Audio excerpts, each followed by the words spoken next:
Okay, we can call to order the Architectural Board of Review for November 29th of 2021. Start with our roll call, please. All right, thank you. I can go ahead and take the roll call, and I'll start with Chair Moore. Here. Vice Chair Six. Here. Board Member Anderson. Here. Board Member Black. Here. Board Member Noon is absent. Board Member Olson. Here. And Board Member Whalen. Here. All right, we have a quorum. Thank you. Okay, thank you very much. And we'll move on to public comment. Any member of the public may address the board for up to 2 minutes on any subject within our jurisdiction that is not on today's agenda for public discussion. And you can follow, we have new instructions. You can follow these on the screen, and that will alert staff that you would like to make a comment. Thank you, Chair Moore. If anyone wishes to make a public comment, please indicate by raising your hand. I'm going to give it a moment. Does not look like anyone wants to make a general public comment. So with that, I'll ask Mr. Novoskaya if we have received any written public correspondence. Thank you, board members and Mr. Russell. We did receive general written correspondence from Scott Wentz on behalf of Cars Are Basic and Robin Vizio, which were distributed to the board before this meeting. Thank you. Okay, thank you. So we will close public comment and go on to approval of the minutes for November 5th, please. So moved. Oh. Okay, I have them up. We have a first by Vice Chair Six. Anyone like to second by Board Member Olson? Any discussion? Chair Moore, I did want to Yes. acknowledge that we did receive written correspondence from Fred Sweeney on this item as well. Thanks. Yes, we did. We did. Okay, if there's no discussion, let's take our vote, please. All right, thank you. I'll start with Chair Moore, Yes. Vice Chair Six, Yes. Board Member Anderson, Yes. Board Member Black, Yes. Board Member Olson, Yes. and Board Member Whalen. I'll abstain due to my absence. All right, thank you. The motion carries. Okay, thank you very much. And now the consent calendar for the 29th, please.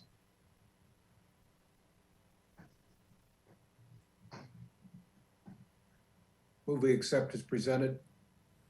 Okay, well, let's since this happened today, let's do a quick read through and make sure it's acceptable.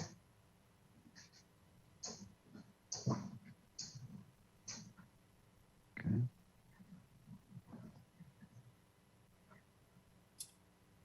All right, and then the second item, please. Chair Moore, Yes. pardon the interruption. If you would like, I can also read through the motion for the board as well. I don't know if that's something that Ms. McGuire did before, but up to you. I think it's a good idea. That way it's read into the record. So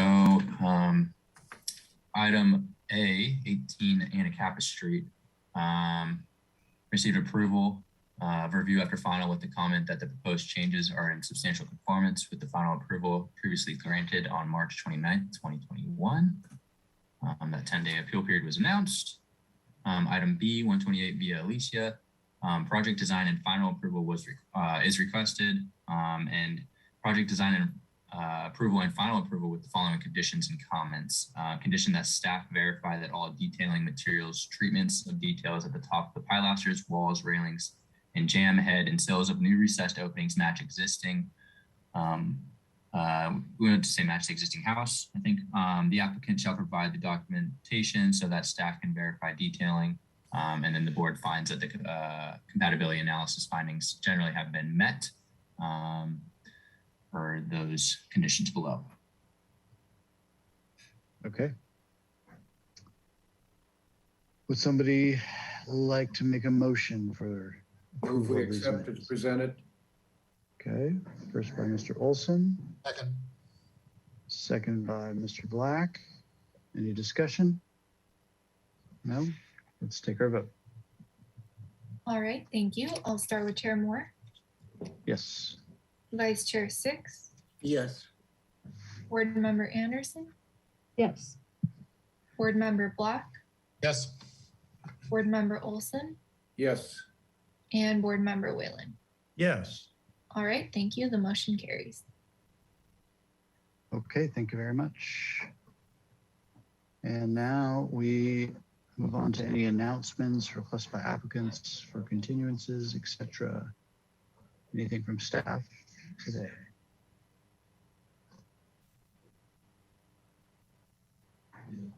Thank you, Chair Moore. No announcements from staff. Okay, any subcommittee reports from anybody? I don't imagine. Chair Moore, Yes, go ahead. we had our second public meeting or the local support group, work group for the objective design standards progress, and very impressive information from the consultant. And we have a few questions for the local group that we're to complete and meeting in about a month from now. So things are going well. Fantastic. Okay. With that, we can move on from general business. And how are we doing on time? Can we start this item? Chair Moore, yes, we may start the item. Let me Okay, promote So, a couple applicants though. okay.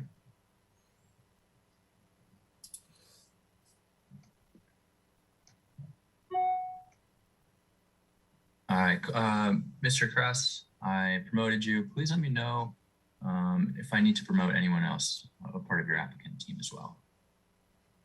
I'm here, thank you. Okay. Anyone, Okay. is there any additional people part of your team today? Or Ellen just, Bilton might be joining us shortly as well. I will, I see her, I will promote her now. And the owners, David and Sarah Keemer. Okay. If need be, let me know and I can have them be promoted as well, but Thank you. Okay, so this is item number 1. It's 1129 Olive Street. This is a continued item. And here for a project design approval. The site is developed with an existing duplex and one-car garage. The project includes demolition of an existing one-car garage and construction of a new 2-car garage with a roof deck on top. An interior remodel to convert some of the square footage of Unit B to an artist studio for Unit A. Additional site work such as new stairs and accompanying walls are proposed. The proposed garage and roof deck will be located within the front and interior setbacks. New stairs and walls will be located in the front setback. The staff hearing officer approved a front and interior setback zoning modification and an open yard modification on October 6th of this year. Project design approval is requested, and the project requires compliance with the project compatibility findings and the urban design guidelines. We last saw this July 26th of this year. Okay, welcome back. If you could, thank you for putting up the motion. Let's read through this really quickly. So the board is supportive of the project, of the concept. The metal shroud boxes shall be removed and return with details and materials for those locations. We're supportive of the modifications. Modifications are aesthetically appropriate. Privacy issues are mitigated by the applicant's approach. And then we made the compatibility findings. Okay. All right, welcome back. If you could introduce yourselves and take us through any changes to your project. Good afternoon. My name is Carl Cross. I'm an architect with Bilston Architecture and Planning, and representing the owners, David and Sarah Keemer. Again, this project is located on Olive Street in Anapamu. It is a duplex. The Unit A consists of a 28 structure, kind of in the mission style. And the Unit B, that included a one-car garage as well. And Unit B was added onto in 1954 with a single story as well. And they had asphalt shingles, and it did not match the existing duplex or the existing structure at the time. So the goal is to kind of aesthetically join the two and convert the garage to going from a one-car to a two-car garage. Next, please.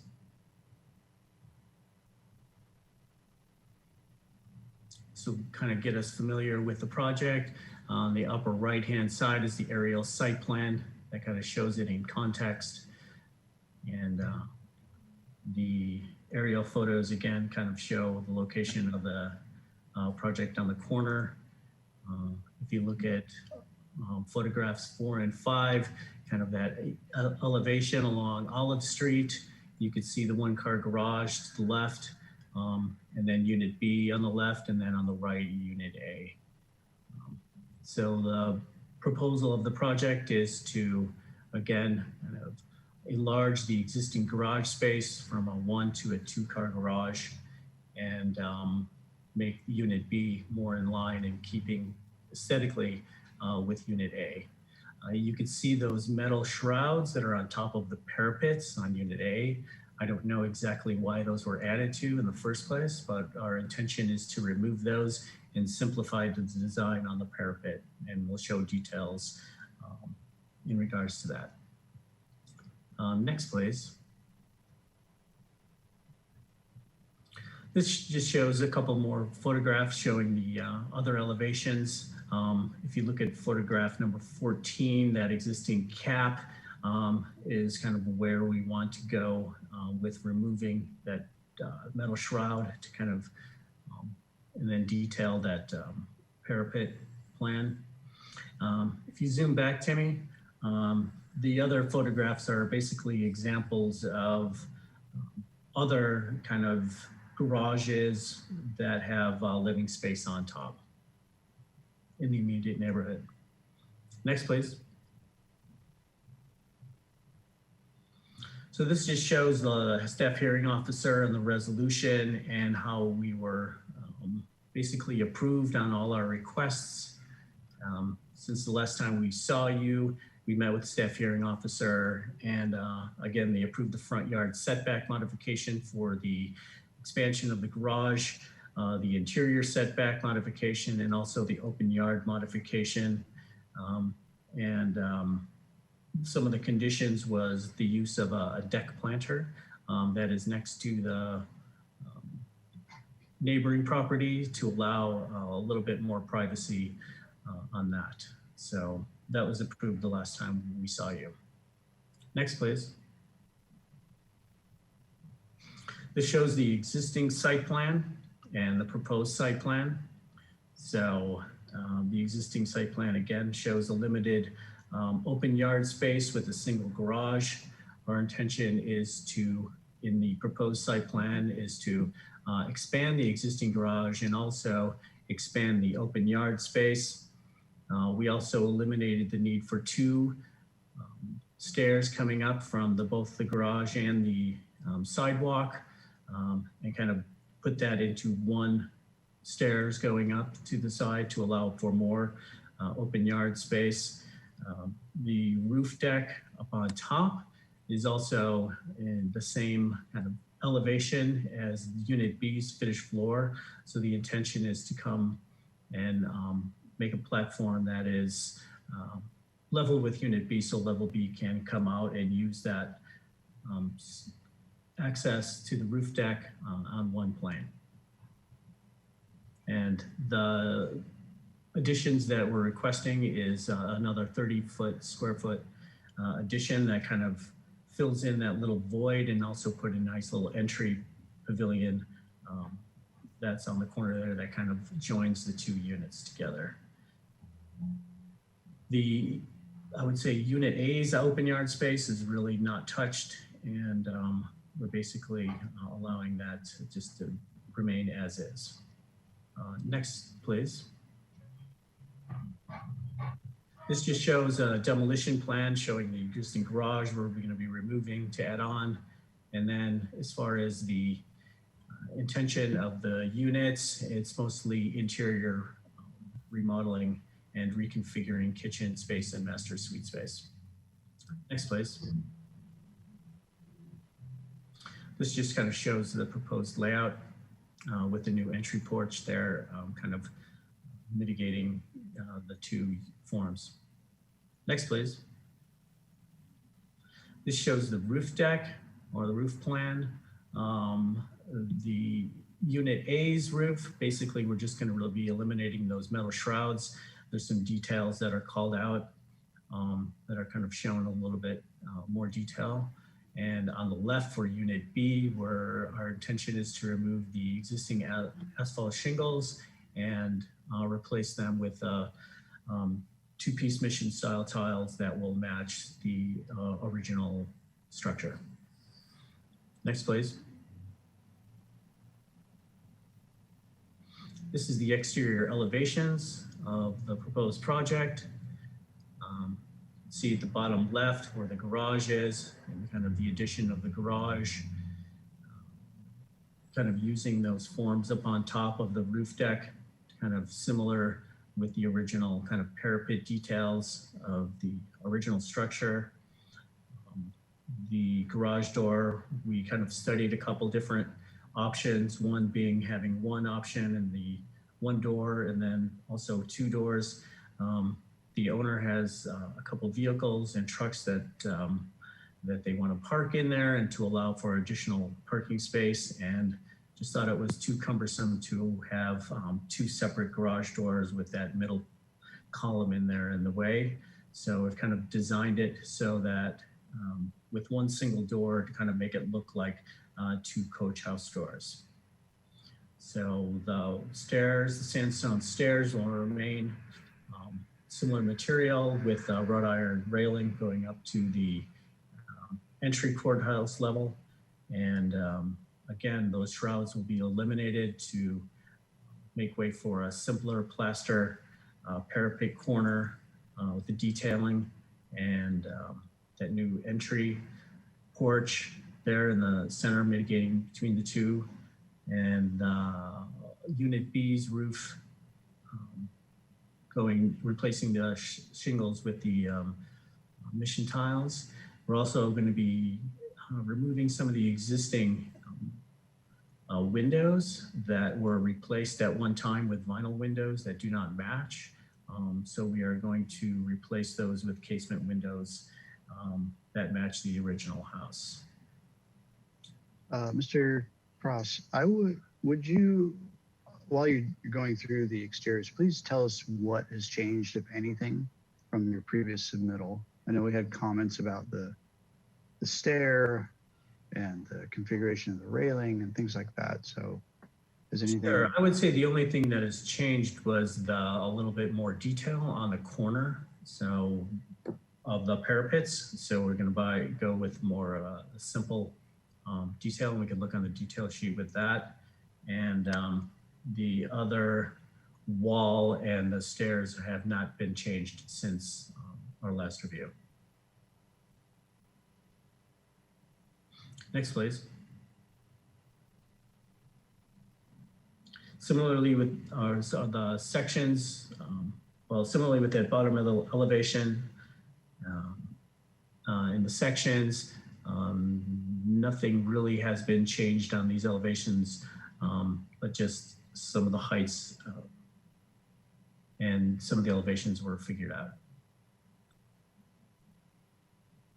Next, please. And these are basically parapet details on the elevation and the plan and the section through that, showing the simple exterior stucco corner detailing with the mission tile parapet. And that's it.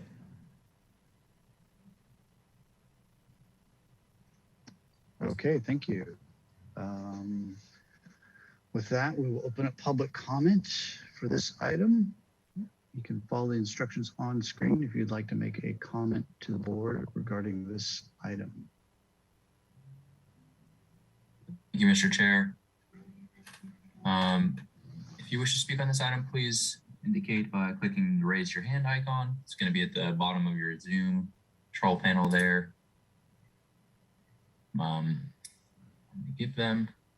Give it a second. Does not look like we have anyone from our attendees list wishing to speak. So with that, Ms. Chernoviskaya, did we receive any written public correspondence for item 1 today? Thank you, Mr. Russell, and board members. We did not receive any written correspondence for this item. Thank you.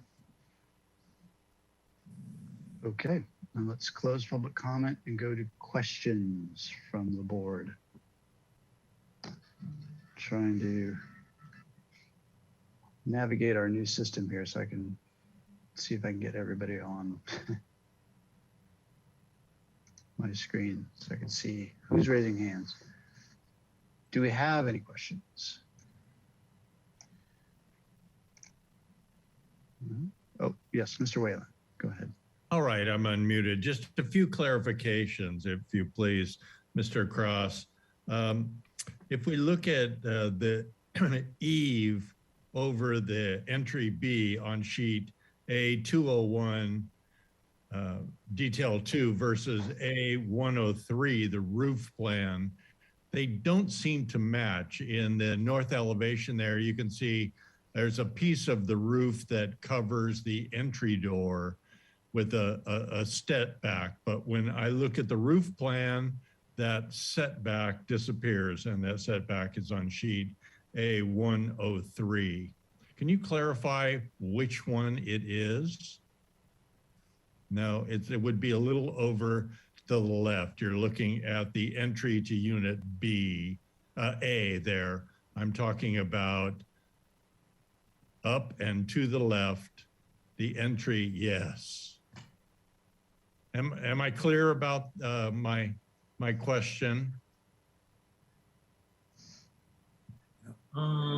Yes, right above the entry, the step where the tile is, and then it goes up into a parapet. Well, the eave seems to be cut back over the windows and extend out over the front door. Oh, correct. Yes. But here it doesn't show up. Which is it? That is correct. The elevation would be right. All right, thank you. It looks much better that way. Thank you. And then another discrepancy, if you go to sheet A301, 1A,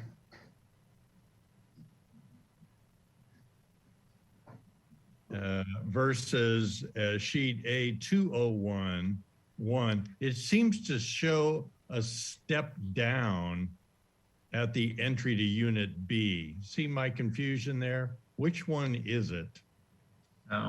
That line should go straight across and is equal with level. That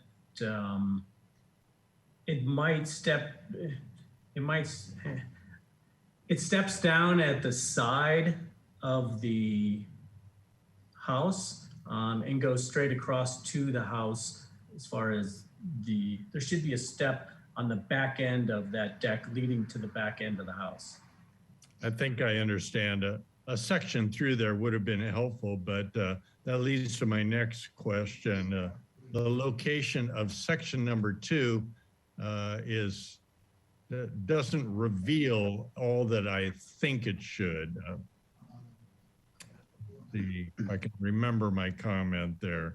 This is A100, sheet A100, section 2. Up, see on the upper right, if you look at, upper left, if you look at sections 1 and sections 2, they appear to go through the same part of the unit B. I couldn't understand what the difference was between those two sections. Got it. I would say that that section location is in the wrong place. It should be All moved right. over to the right. That solves my question. Yeah. And then to sheet, sorry to jump around, Timmy, sheet A301, detail 2, section B, it appears to show some sort of planting niche. Yes, am I correct? That's correct, yes.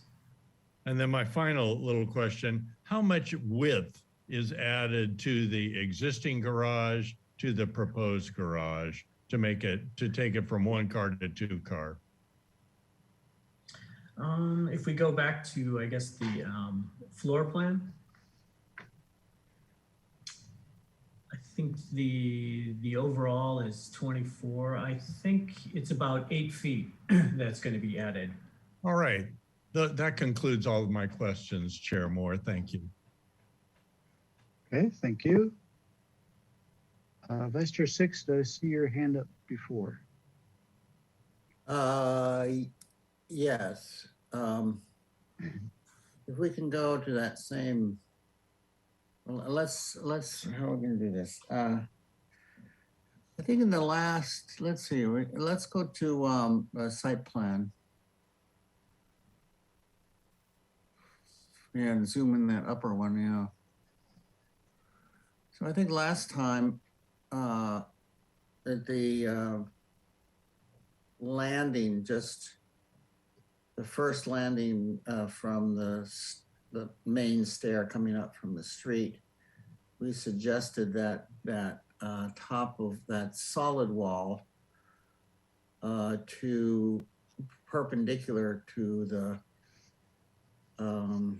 property line, consider that wrapped around in wrought iron. So we didn't have that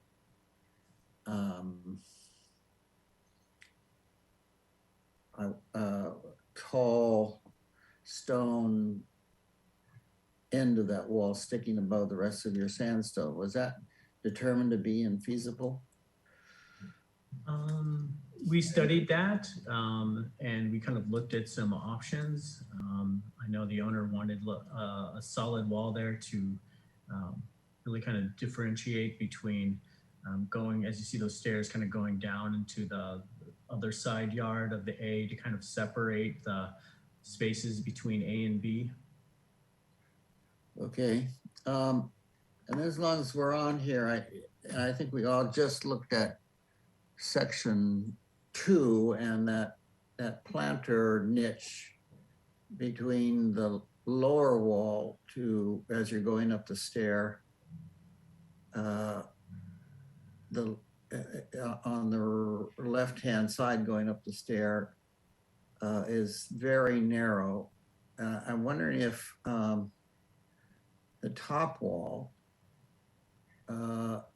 could be varied. I know that you want to pass by your front foremost column of your new entry cover, but could you jog it back somehow in order to get most of the planter, except for that last 4 feet or so, close to the top of the stair? Could you get that much thicker so you could have a much more healthy width of planting?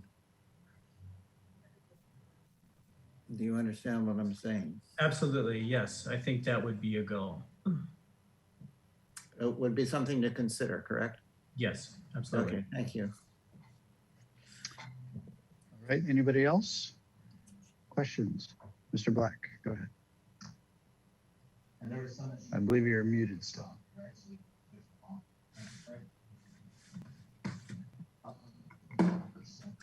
Nope, still muted.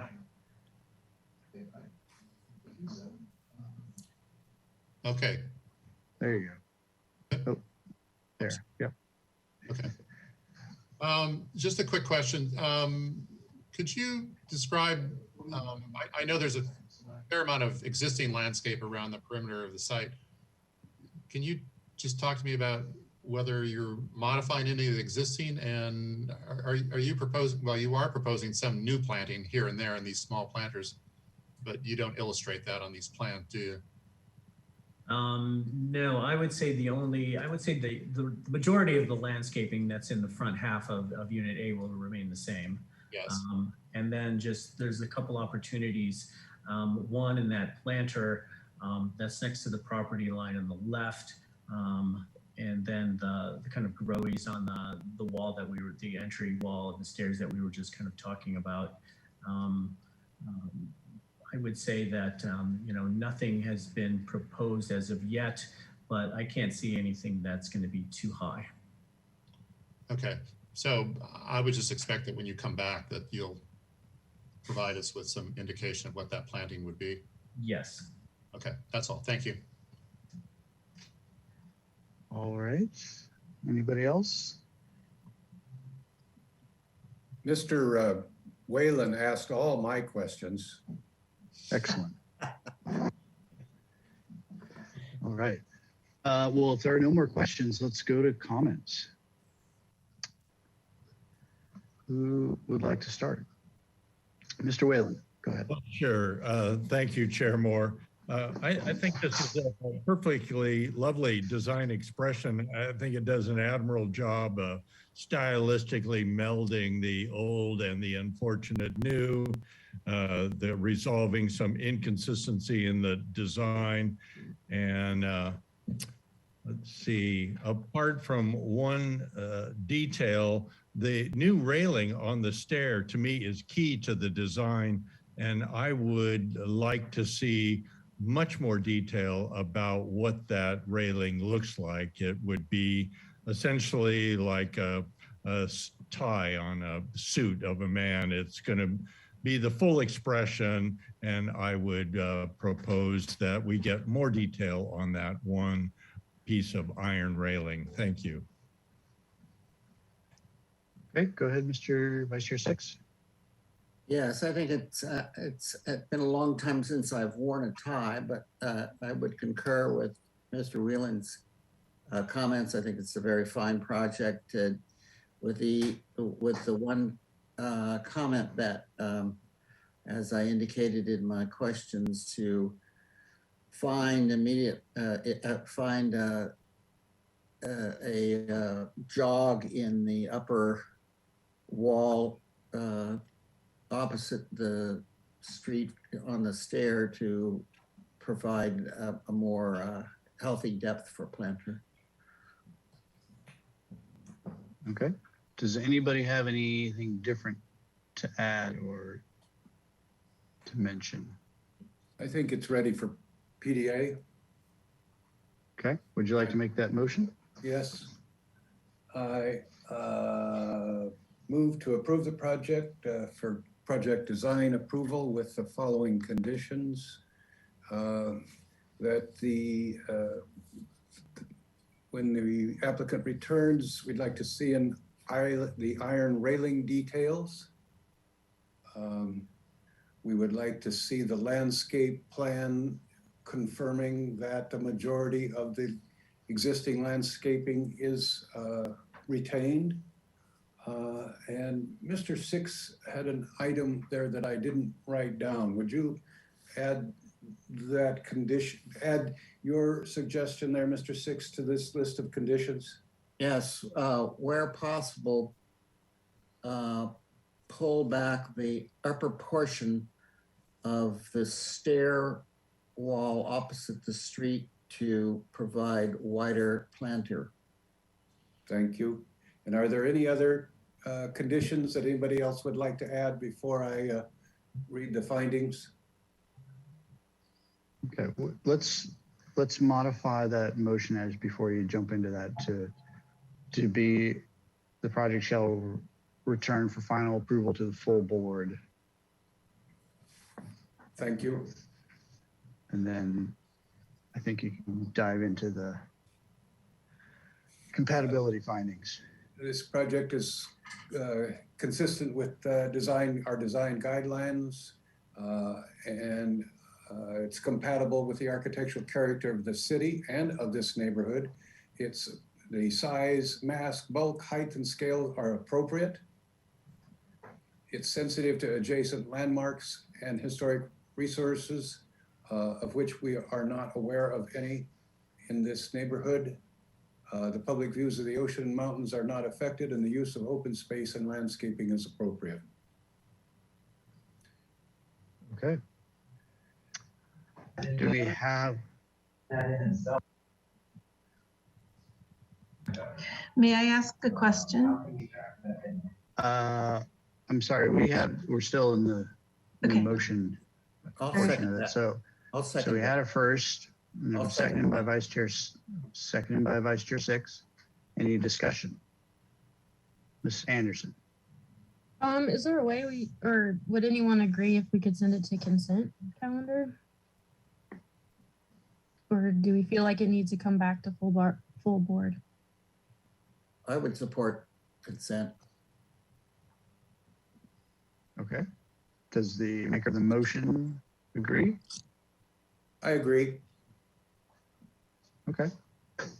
So we can update that motion to return for final approval on the consent agenda. Does that address the applicant's question?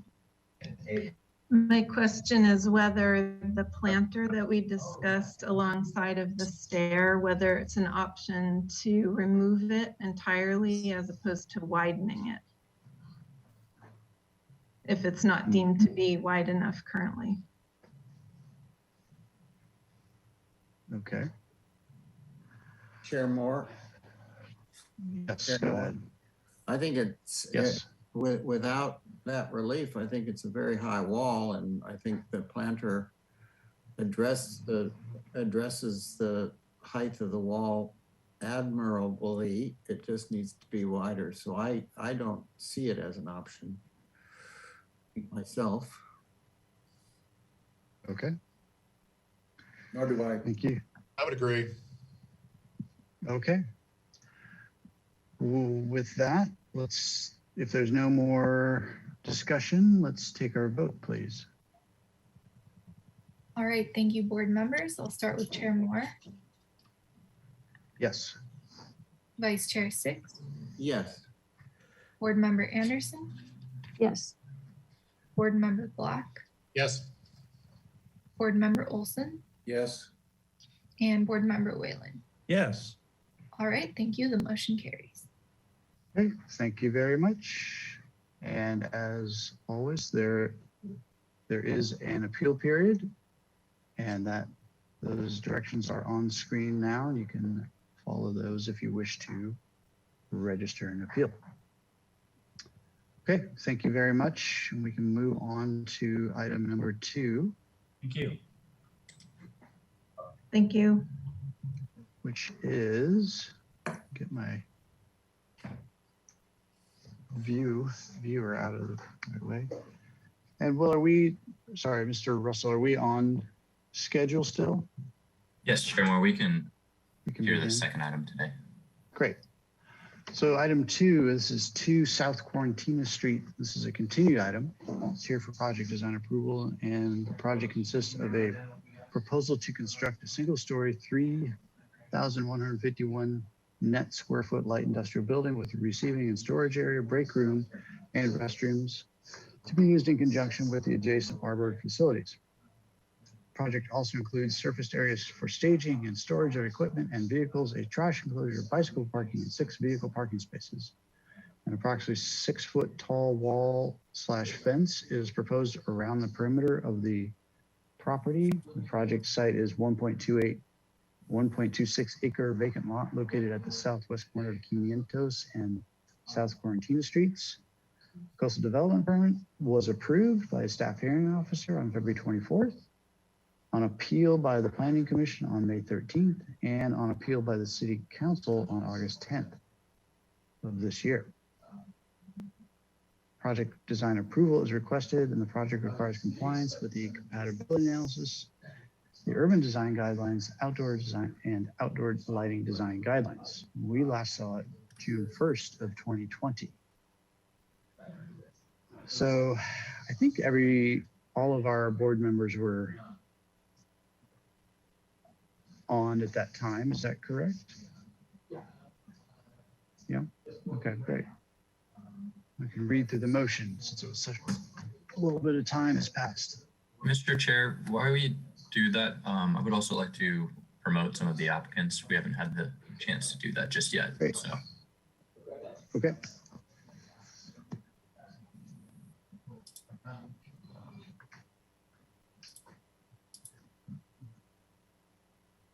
Mr. Kuykendall, I just promoted you.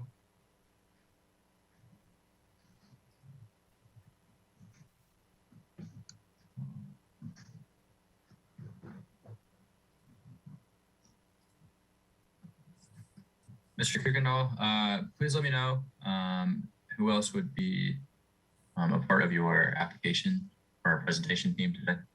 I will, John Kuykendall. Yes, it'll be, I will provide a brief just intro, and then we have Pablo Romero with RJC Architects that'll be doing a majority of the presentation, followed by Chris DeFore and Mike Hamilton with RRM. Okay. And my apologies, that was Kuykendall? Yes. Okay, I promoted them, and then I will let Chair continue reading the motion. So I think they're all present, so thank you.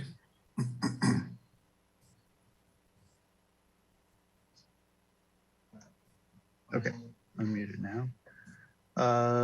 Site plan is satisfactory. The style of the building, given the eclectic nature of the neighborhood, is acceptable. Provide a skyline tree in the striped area at the southwest corner of the building. Extend the solid wall along the south property line to align with the west side of the building. Applicant should find a more decorative wrought iron fence. Should find more decorative wrought iron fencing located at least at the pedestrian gated entry. Color of the wall should be dark terracotta color. And then the compatibility analysis were generally met. All right. And if the applicants could introduce themselves, and then please note the timer, 15-minute timer there at the top of the screen.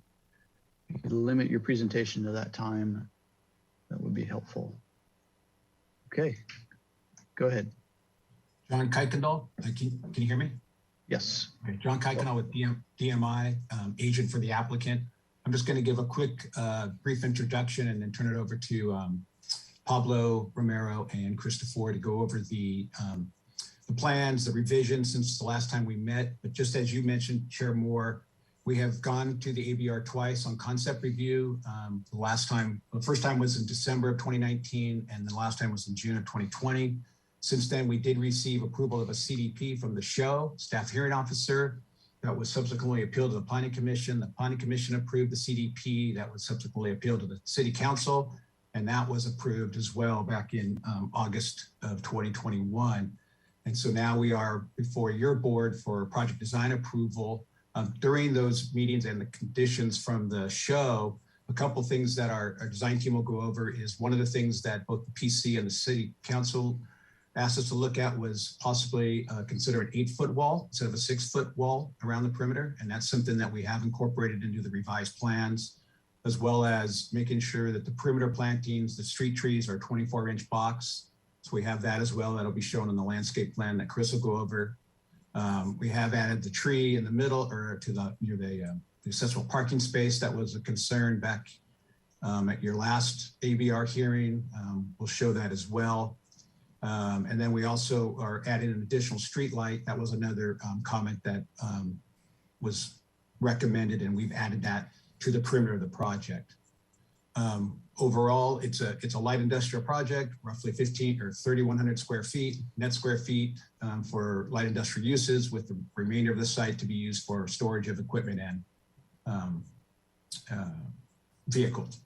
And with that, I think I'll turn it over, just so we have 13 minutes, to Pablo to kind of go through the changes and also to kind of make sure that we hit all of your points from your last motion back in June. All right, thank you. Pablo? Hey, Pablo Romero from RJC Inc. Thank you. So if we could switch to page 9, please, to sheet 9. I'll jump straight into the site plan. And as John was mentioning, we've kept basically the general disposition of the site plan we had you saw last year.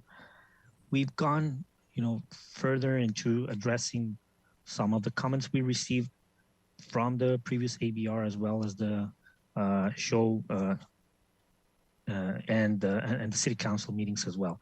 I'll start with pointing out that we've added a planter along the parking area. That was one of the requests we received. So that's been already addressed. We've also made some adjustments to the parking to accommodate for full accessibility. We had we had missed a little the right-hand striped area for the ADA parking stall. That's been addressed as well. And most importantly, we've gone and revised and adjusted the whole perimeter wall. We're maintaining the general concept of the insets. We have a straight line of 25 feet, and then an inset of 10 feet. Thus creating some planting area for landscaping, which will be discussed in further detail later on. But this has been now fully adjusted to be more coherent. And then additionally, all this wall, which originally we had received a request to address it as a 6 to 8 feet wall. We originally showed it as a 6 foot tall perimeter wall. We've now adjusted it to be 8 feet tall.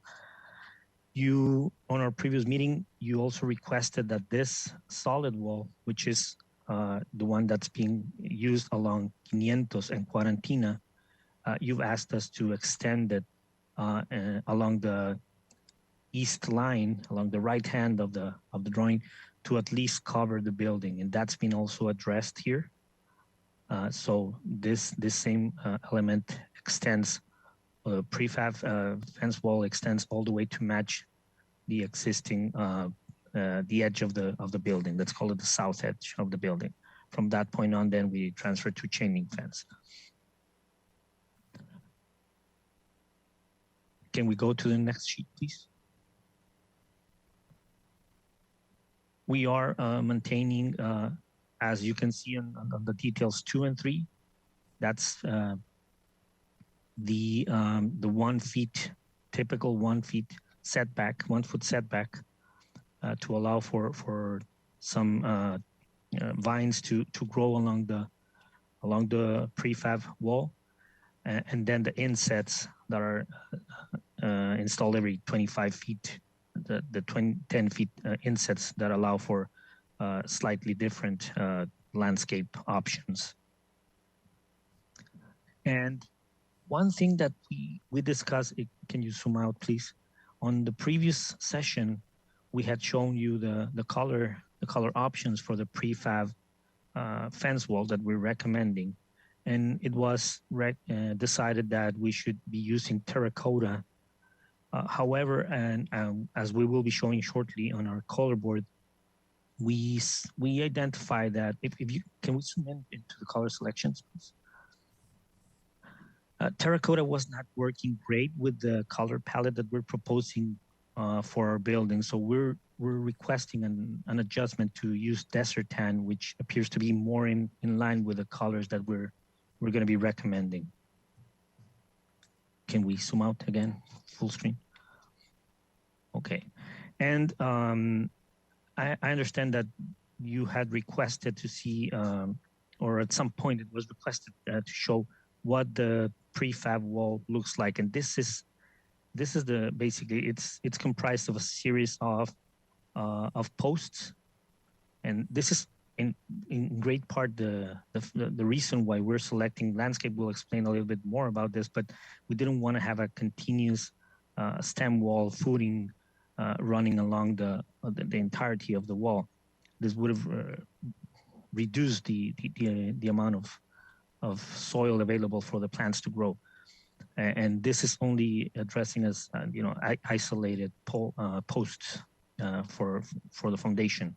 So it's a series of posts and then a series of prefabricated horizontal stucco-like, stucco finished panels, and then a capping on top of it. So this is pretty much what we're proposing. We have on our color board another image which shows it, along more landscaping and gives it a different feeling. But this is basically the product that we're recommending here. Can we go now to sheet 13, please? This is the floor plan of the building, just with a bit of an overall site plan or enlarged site plan. You can see we've addressed the accessibility, not only for the parking, but also for the connection to the trash enclosure and also pedestrian access to the facility. And then can we go to slide 15, please? This is the site, these are the site elevations. And, as you see, the color palette that we're recommending plays a little bit better with that desert tan tone for the prefab. Can we go to the next slide? Has an enlarged image. There you go, thanks. Although, we're showing it here naked, right? We're showing the prefab as it is going to be built.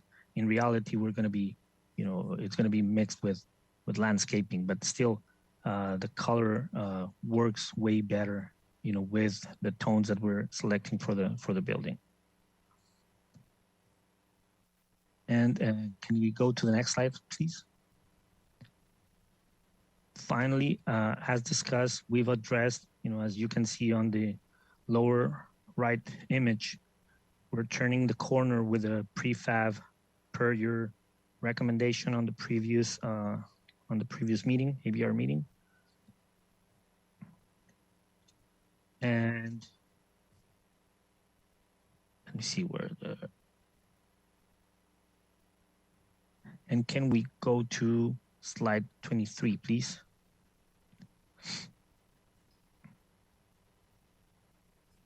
We've begun developing, fuller details for the fencing. This is the pedestrian gate, and as you can see, we've gone into wrought iron, black paint element, simple yet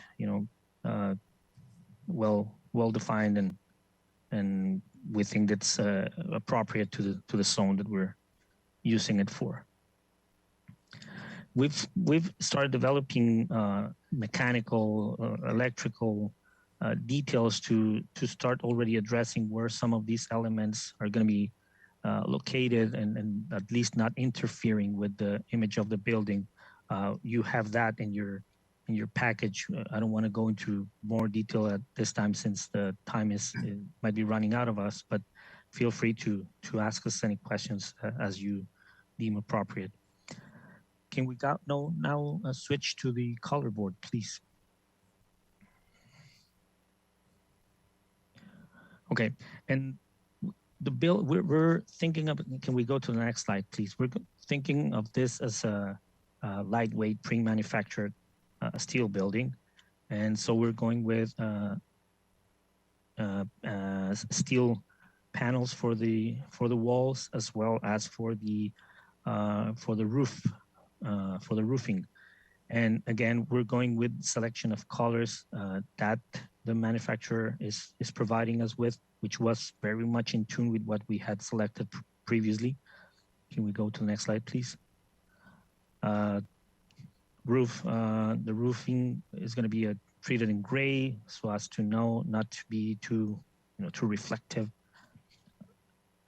Although white is the interior finish. Can we go to the next one, please? And for the siding and for the trims, gutters, fascia, we're selecting this champagne color, and the CMU is going to be the natural color. Slide, please. as described, we had previously discussed the use of terracotta. We're recommending the switch now to the desert tan color. Although this is not the finish that we're recommending, this is the finish we're recommending is stucco finish. This is more of a brick finish. You can see that once you start, landscaping the front of it, it starts, blending in differently. We're showing it in its raw finish, but in reality, it's going to be a more complex element. Slide, please. We're going with this for the fencing. So it's going to be a set of rolling gates for the bi-parting rolling gates for both entrances, both of them treated in black. And basically the proposed metal fence is the one you see up on the upper right. That's very, very simple, very clean. Slide, please. And well, we're also showing the selection for the lighting fixtures, all treated in black. Slide, please. And of course, the storefront is all going to be used in natural aluminum, clear anodized aluminum. We also have, slide please, rolling service doors, which will not be seen from the street, but still we wanted to show it here. And that is what we're, I think that we're addressing all the comments. We're trying to Excuse me, Pablo? Yes. We got to get Chris in there too. We only got a minute left. Sure. Okay. Yes, you're right. I think you're done. Thanks. Thanks. Yeah, Chris Dufour with RM Design Group Landscape Architecture. If we can switch to the landscape plan real quick. I tried to keep consistent with the original plant palette. I did slim it up a bit to thin it out. There was a bit too many, I think, in the plant palette. 34. Yeah, keep going. We did add a couple accents like kangaroo paw. We did have to address some of the bioretention or infiltration areas. So we did add some Cape Rush and Juncus to the plan, as well as some Gazania. However, we did remove, I think there was a concern from one of the neighbors of some spiky plants. So we did remove a couple of the agaves. We removed the cactus from the plan. So real quick, the parkways are primarily like rock rose with some accents of aloe and not agave, aloe and red yucca. And then up against the wall, we've got the trumpet vine and some accents. So we did pull the agaves further back in away from the remaining agaves are pulled back away from the walks to address that comment. Lastly, the trees are all 24-inch box for the request.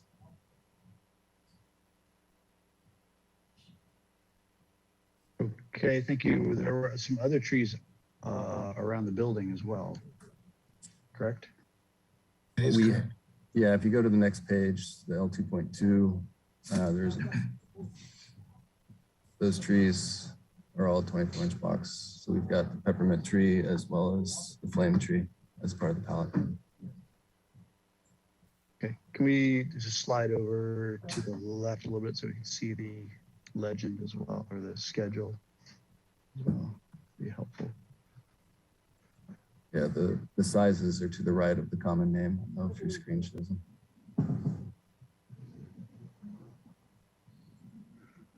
Okay. Is there an irrigation plan? Yeah, it was back a couple pages. Primarily drip to the plants, shrubs, and then bubblers to the trees, separate systems.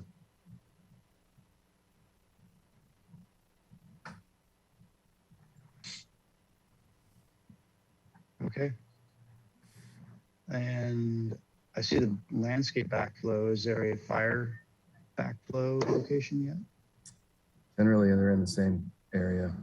You can make them out a little bit above the BF symbol that's there. The fire and the domestic are in the same vicinity. Same line there. Okay. Yeah. That's interior to the project. Okay. That, I think should do it unless you have anything short to add, Mr. Kuykendall, before we move on to questions. No, I think that was it. I think we just wanted to make sure we got the landscape plan. That's been one of the issues that have been brought up. And we did, as it showed, we added that tree into near the accessible parking space. So that was a skyline tree that you had asked for. So that was in there. Yeah, right there. Okay. Thank you. Well, with that, we will open public comment for this item. If anybody out there would like to make a comment, you can follow the instructions on screen, and that will alert staff that you would like to make a comment. Mr. Chair, it looks like we have a couple of members of the public wishing to speak. So Okay, great. first, I will address Evan Stanfield, and then second, Jose Gallegos. So, Mr. Stanfield, you have 2 minutes to speak. Looks like you are unmuted. Can you all hear me? Yes. My name is Evan. I own a business down there. And, originally I came in here and I had a lot of plans of like all the things that I should tell you guys and the stuff that could be done differently and blah, blah, blah. And I like kind of realized that, frankly, I don't think you guys care like at all about any of what any of the other people who work down on Coratina say. I mean, we've had like the same complaints, including the safety of some of our own employees, some of our female employees. I mean, we talked about the same thing over and over and over and over. And to be honest, I don't think the outcome would have been any different, regardless of what I said. So I could sit here and tell you that I don't think you guys are holding Marburg up to the standards that you hold the rest of the area up to, or the standards that I think that you should hold them up to because of how beautiful Santa Barbara is, how amazing it can look. I have so many of those things that I could go into. Y'all know, you guys aren't idiots. You guys absolutely know. I mean, you're putting a garbage dump behind one of the nicest hotels in Santa Barbara. I'm sorry, not a dump, a processing facility. Parking. Everybody knows that that doesn't go there. Like there is nobody anywhere who would look at that and be like, you know what? That's a pretty good idea. I think that that should go there. I get that they have it. I get that they own it. I get that that's great. And I'm all for Marburg. They need to pick up my trash. I'm all for it. However, they can do a little bit better. They can make it look a little bit nicer, and they can put in a little bit more effort. What you guys have proposed and what has been proposed over and over again will absolutely not solve any of the problems that we are bringing up at all, at any point in any way. Like, not even remotely close to solving any of it. Okay, thank you. Next, we have Jose Gallegos, and then after that, we'll follow up with Gregory Marek. Jose, you are unmuted. You have 2 minutes to speak.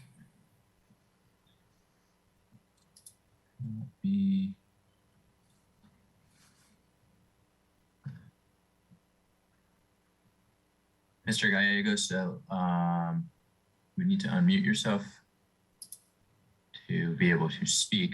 If not, I might try to come back to you. Moving on to Gregory Marek. Gregory, you are now unmuted. You have 2 minutes to speak. Yep. Good afternoon. I'm on. Yes. This is Greg Merrick. I have been across the street at 1 South Coratina since 1975. I've rented, I've owned it, and now I'm it's equity for me. What they've planned over there is absolutely, and I've said this before, I've said it to the city council, to the planning commission, it's completely appropriate to think that this project has any connection to the safety in the area. Doesn't follow. The problems in that area are definitely growing, but it has nothing to do with whether Marburg is going to develop that site. Its appearance with that large 8-foot wall is absolutely appropriate because the site is a little bit higher. and with green screen on it, I know Marburg's not going to want to go out there and paint graffiti over. The green is absolutely the best way, even if it was wrought iron with just green, it would be great. To think that they're going to build this whole place and then change it into a different use, again, these don't follow. All of the problems of a previous speaker and of the appellants in these planning commission and city council appeals have spoken about neighborhood problems that have nothing to do with Marburg's position there and their existence. They are not piecemealing together this huge overall plan. They're like any other business that has the opportunity to buy more property, centralize their business, and as a business owner down there since 1976, 75, I've seen all that's gone on in that corner. And the only thing I wish was still there was the big brick factory that stood up there so we could put political signs on. Anyway, I'm completely in agreement with this, and adjustments they've made are absolutely in keeping with what I think the board's been asking. So thank you. Okay, thank you very much. Okay, do we have anyone else? Mr. Chair, we do. Let me try Jose again, Jose Gallegos. You have 2 minutes to speak. I've unmuted you, but it looks like you are muted on your own end, so I'll give you a second.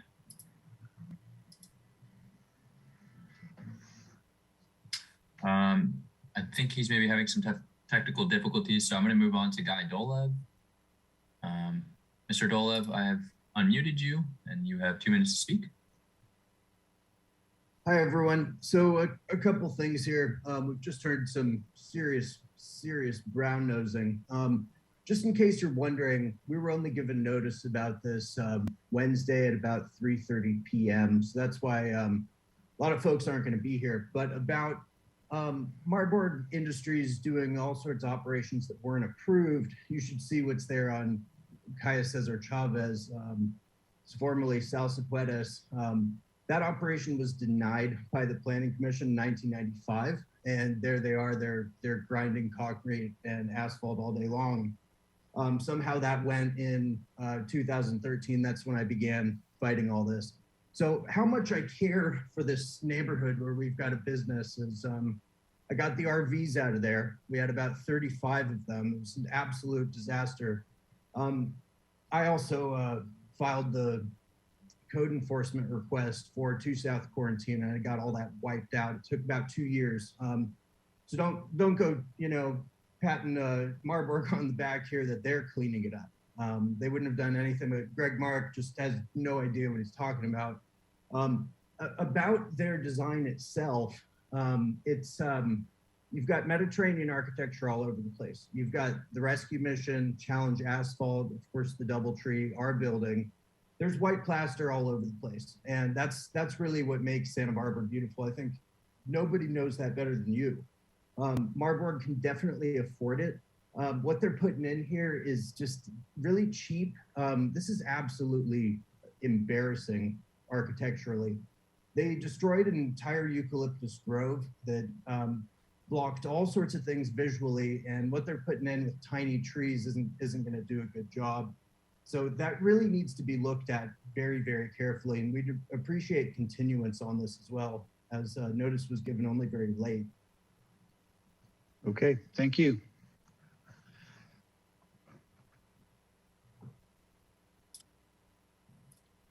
Next, we have Sasha Sarnoff.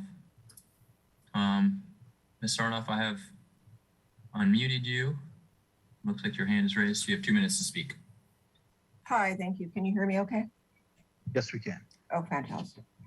I would also like to agree that, that the last caller referenced that the late notice was given to this meeting, especially since we had a Thanksgiving holiday right there, and giving late notice so people can weigh in feels just just one more way in which the public just doesn't get to weigh in here on this much. I would also agree that the remediation of keeping the visual, integrity and architectural integrity of the area in compliance and conforming to the standards that are already set and well established in Santa Barbara for the kinds of walls we expect to see and the landscaping we expect to see. And I, for one, think that's super important to keep the homogeneous look to the area.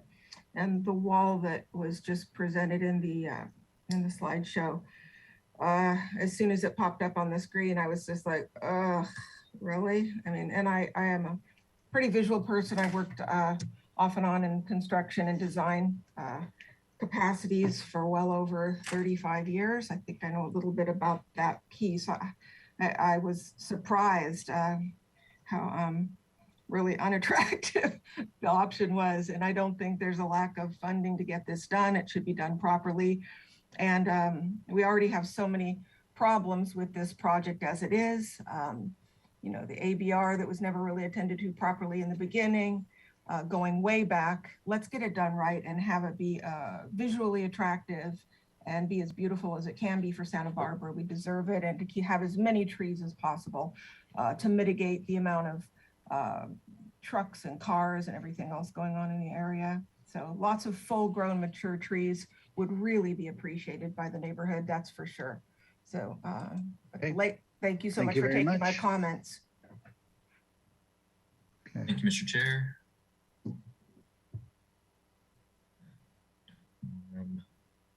Looks like we have Austin Corrigan next.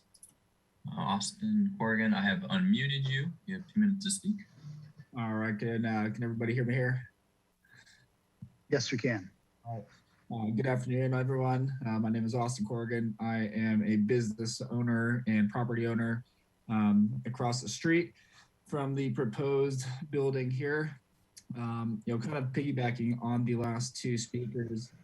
I remember being a young kid skateboarding down to the skate park and all through that area, and just there were so many more trees in that area. And I think not only myself, but many other people in Santa Barbara would love to see an increase or replacement of the trees there. Thinking forward here, Santa Barbara is just this, it's a beautiful town. Marburg has, again, probably all the largest budget here. And that wall that they have proposed is just beyond horrendous. And I definitely think they can do better. And forward thinking with Funk Zone hopefully expanding in the coming years and just making it nicer should be, or more visually appealing should be of the utmost concern to everyone here and involved. One last thing I have to say is, parking in that area is a massive issue. I am not familiar with the codes and what exactly, how many spots they do need to have, but the amount of employees in that area, they take up parking everywhere.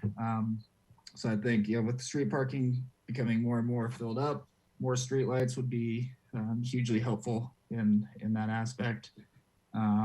That's that's what I have to say. I hope my thoughts and comments can be heard and hopefully put in place here. Thank you. Okay, thank you very much. Do we have anybody else? I know we were trying to get one member of the public. Yeah, it looks like that person lowered their hand, and I believe we have two more. So next we have Jonathan Dolev, and then followed by Natalie Giovanni. So Mr. Dolev, I have unmuted you, and you have 2 minutes to speak. Thanks a lot, Will. Appreciate it. I agree with everybody else's sentiment about the wall. This is the pink freeway wall. Actually, you can see this kind of wall if you drive from Ventura to Santa Paula. They're tearing it down. It looks terrible. This is not Santa Barbara style, and this is not the Marburg style. Actually, Marburg, when they built that building in the 80s or the 90s, they had a very beautiful style, and they were still trying to impress us here in Santa Barbara. They were new to the community, and they valued the community in their opinion, and they tried to impress us. And they built a very beautiful building, stucco walls. Their fence, their sign is on the beautiful wall. It's stucco. They have nice gates. They have beautiful insets and nice planters and beautiful plants and vines growing up the wall. And it kind of agrees with everything else in the area, and it makes it it softens what it really is. I would like to see that style, you know, I mean, I would just expect that style would just be continued. I spoke with Brian directly about this. He told me that was the original plan that he had in mind. And so I know he agrees with it. Well, I was in another ABR meeting, and we had mentioned the height of the fence. I really think the height of the fence should cover the trucks. I don't think the height is sufficient. These trucks beep all day long when they come into the facility. So you have 2 hours of constant beeping. A higher fence would help mitigate that. Streetlights are absolutely essential just because of the area we're in. And I think that, you know, Marburg really, they proposed the plan, but they really are relying on us, the community, and the ABR, and all the other aspects of the city to hold them accountable and make this area as beautiful as we can with a very minor investment. Like somebody mentioned streetlights. That's a great idea as well. Okay, thank you very much.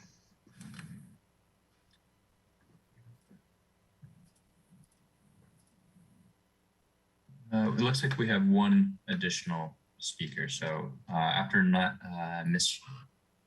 Govani, we have one more. So Ms. Govani, you have 2 minutes to speak. Good afternoon, Chair and board members. I agree as well with the previous comments of the other attendees here. I think that the architects need to go back to the drawing board here and create a much better design for this area. Marburg is the only game in town to empty trash, so they've got the financial means to do it, and they have for years preached to the city that they care about Santa Barbara. Well, if they do, this is their opportunity to walk their talk and do better with that design as well as that wall. It should not be prefab, it should be stucco. It needs to look much better than it does. Thank you. Okay, thank you very much.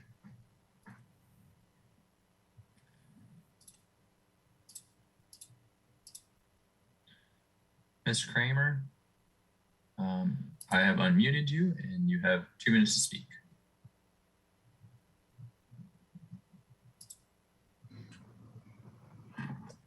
If you do not wish to speak, I might lower your hand.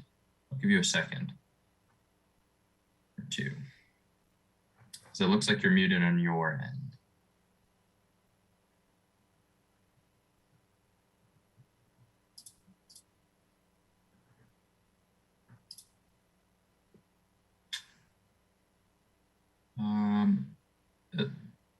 I can't tell, Mr. Chair, so I think that would conclude okay. The attendees' Okay. public comments. Then Ms. Ternovoskaya, did we receive any written public correspondence on this today?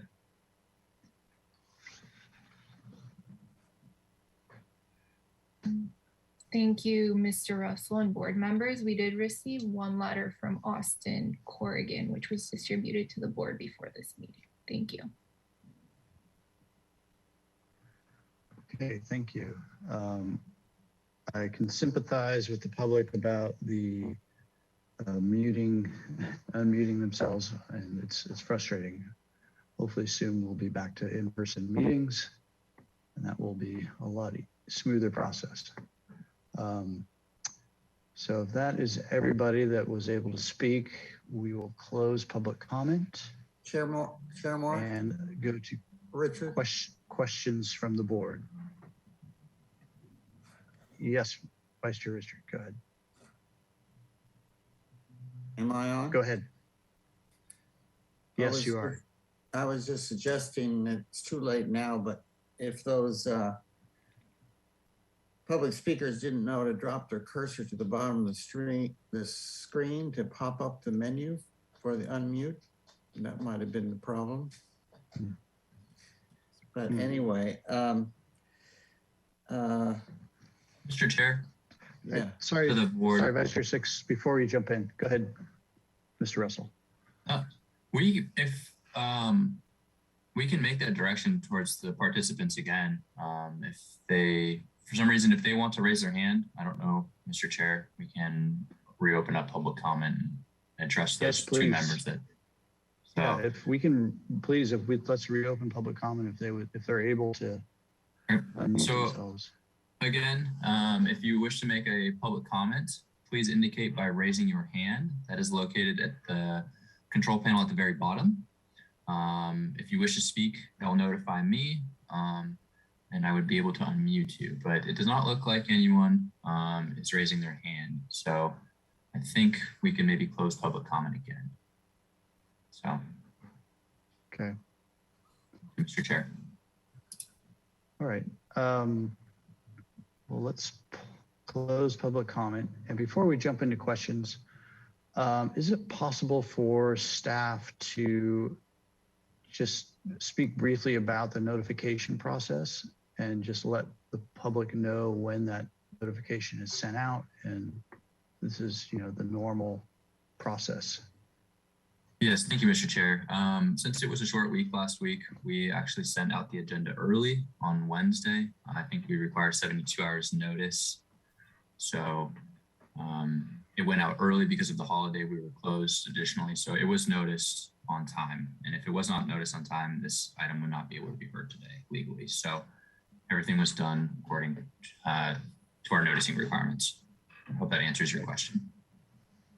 And typically, correct me if I'm wrong, notice is put out on the Thursday prior to the Monday ABR hearings. Yes, that would be correct, Is that Mr. Chair. Correct.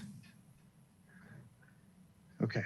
All right, so let's get into questions from the board. Who would like to start? Vice Chair Six, go ahead.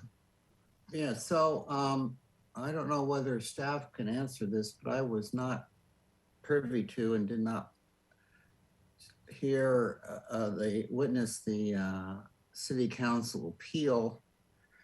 But I just wondered from anybody who was there or knew about it or reviewed it, it was both planning commission and city council that reviewed this project, correct? This is John Kuykendall. I can answer that. Yes. Okay, and when they did, it seems like they wanted the wall raised 8 feet from 6 to 8. They also wanted more adequate trees.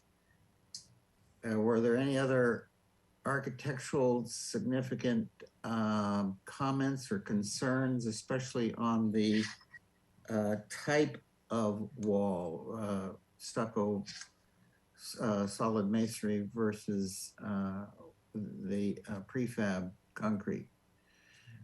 Board Member Six, this is John Kuykendall with DMI. The Planning Commission in their minutes, I don't know if you have a copy of that, but what they looked for was 24-inch box for the street landscaping that we showed on our landscape plan. They wanted that one additional street light, and they needed to address the accessible parking space to make sure it was compliant, which we did. At the city council hearing, they both bodies mentioned for us to consider an 8-foot wall rather than a 6-foot wall, just to kind of give it a little more screening. But that was, I don't recall them really discussing the design of the building or the type of the wall. So there was no discussion about the wall being other than a more substantial masonry stucco Correct. wall. Okay. Correct. Thank you. Then Would you, I guess this is kind of a question before I suggest it. If we go to, oh gosh, let's go back to the plan. The site, overall site plan. That would be sheet 9. I'd like to have the one, yeah, bingo. So to the down sheet, we'll call that the south property line. From the street back is simply open chain link, correct? Chairman 6, yes, that's correct. Would you entertain the idea of green screen or some other screening material like green screen or other slats or whatever going back to at least the where the adjacent structure starts? Board member 6, we're not considering any landscaping along the south or east at When I this say moment. green screen, I mean the fabric screening material that you see that's attached to the fence. Understood. We're not considering at present time. This is something that we could evaluate. I don't see the value on it, other than should the adjoining neighbor complain about the views. You will be able to see into your yard going north on Cuento Street as you approach the corner. Do you have a slide of that adjacent property from that angle? Let me look into it.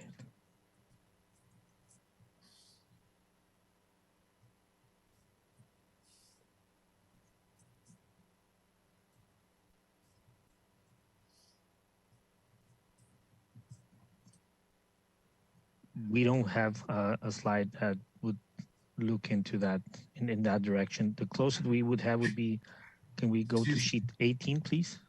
Hey, Pablo, Marburg is okay with a green screen along the southern perimeter. That's something we can add. Okay. Along the chain link fence. Okay. Then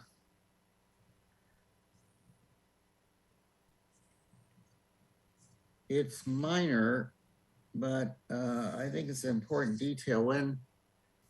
If you have an image of the fence, that product image. That would be on the color board. Sheet 6. Yes, thank you. No, the fence, not the gate, but the fence. Excuse me. The diagram of it. No. The plan mentioned sheet A0-03 for detail of the fence. Right, that would be sheet 10 on the, there you go. There you go. So there's the blast panel is lifted off the grade, and I suppose that will happen because, by nature of earth and so forth, it goes up and down. My question, it seems minor, but will the edge of slab for the main parking slab be in back of these pilings or posts, or engage the pilings in order for them to be strengthened or laterally supported? Board member 6, at present time, we're thinking about the limit of the concrete paving would be the inner face of the perimeter wall. All right, thank you. And then can we go to, just to get clarity here on options to the color options for the wall? There you go. Can we zoom up?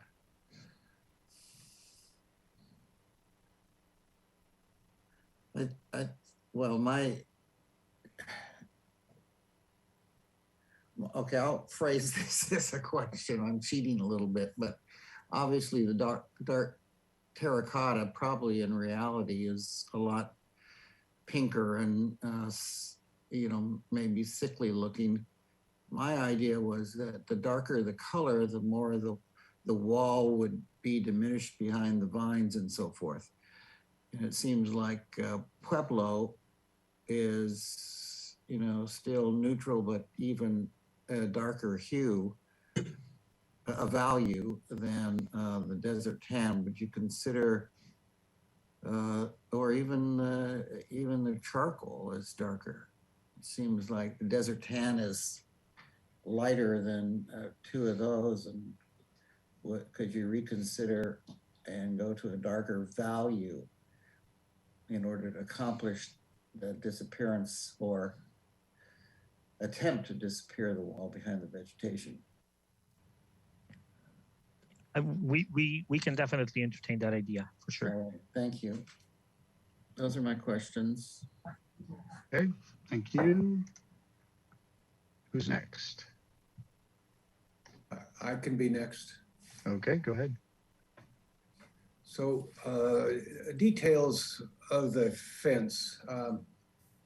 So let me confirm that this is the fence that you're showing us today is the same fence that we looked at previously when you were before us.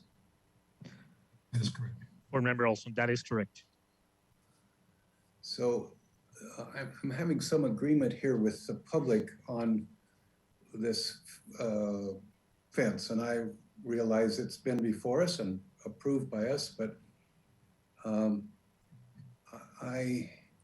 I'm having some second thoughts about it.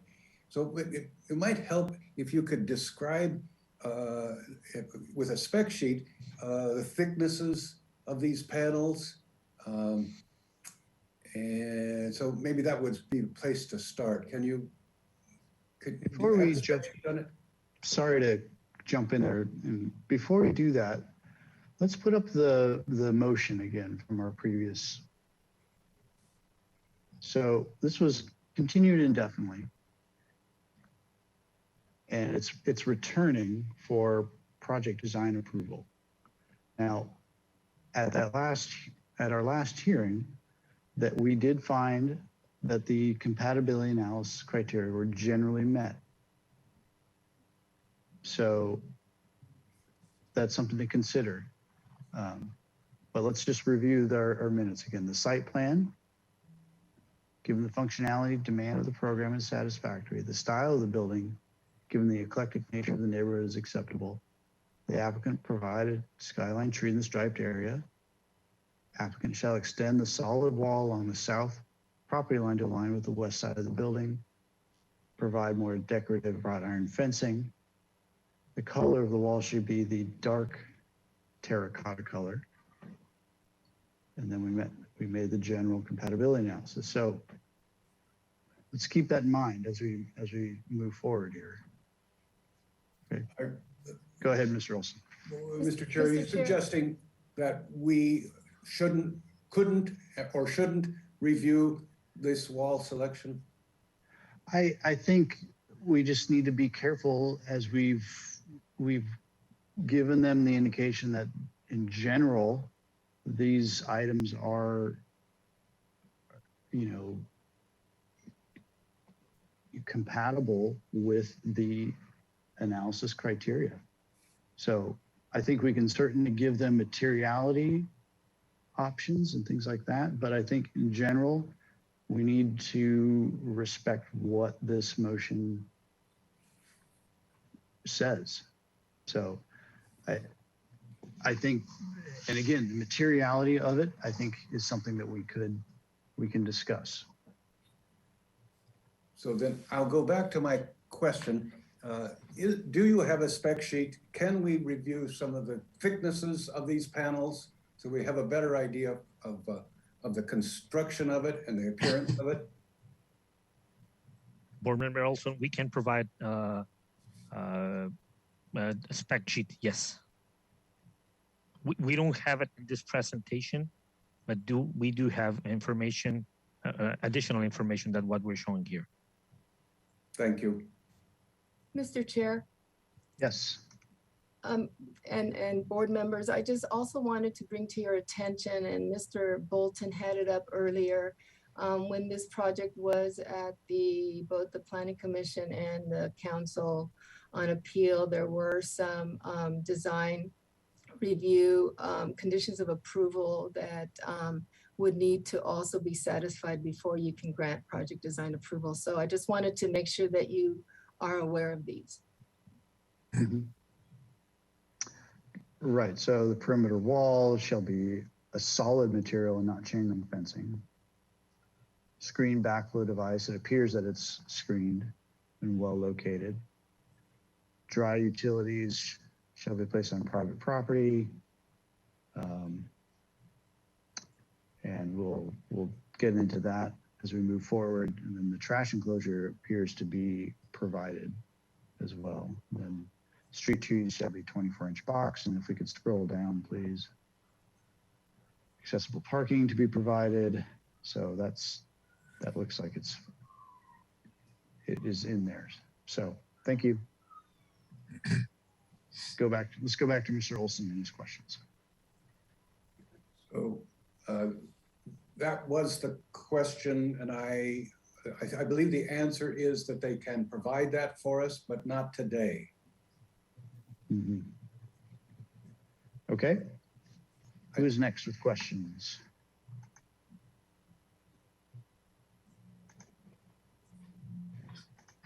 No one else has questions? Mr. Chair, this is David Black. So I'm having problems with my video. How do I see how do I do that? It sort of disappeared. There's 3 little dots there at the top right corner of your particular screen. Okay. Mr. Black, I just sent you a video request. Okay. Let me try again. There we are. There you go. Okay.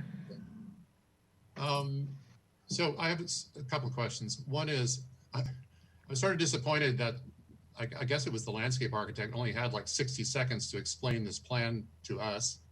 And, you know, it wasn't clear to me, some of the details. So a couple of things. One is, what is the skyline tree that was requested? I didn't pick up on that. What's the species? We are proposing the peppermint tree in that location. I don't know that a specific tree species was requested, so we went along with what was already pre-approved for those street trees and just pulled one of those in. And we're talking about the tree kind of in the lower left portion of the building. Yes, yeah, right there. Correct. Well, we may want to rethink that because in my book, peppermint tree is not a skyline tree, which was what was asked for. You know, skyline tree is a tree that's going to get, 40, 50, 60 feet tall. I think that's the intent of that request. So, so I'm going to request that you rethink that. And then, I guess I'm not totally clear about the at the back of the sidewalk along where this proposed concrete fence is. You indicated there's like a 1 foot planter, I guess, at the base. Is that correct? And then that would provide you an opportunity to grow vines, is it, up on the fence? Correct. It jogs from about 1 to 1.5 to 2 feet, I believe. I don't have the measurements in front of me. Okay. But in the pop-out areas, we're able to get some aloes and kangaroo paw, I believe, in those areas. And then for the vines, we've got some trumpet vines along that where those triangles are located. And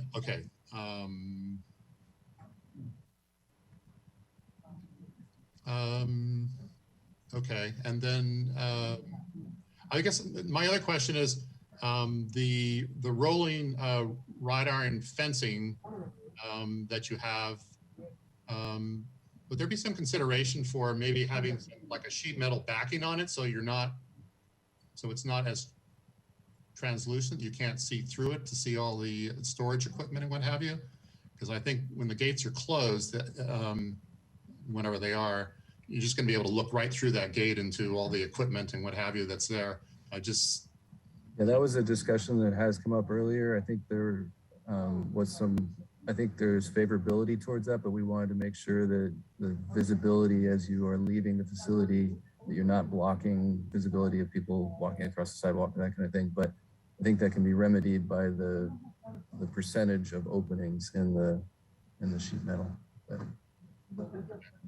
All right, those are my only questions right now. Thank you.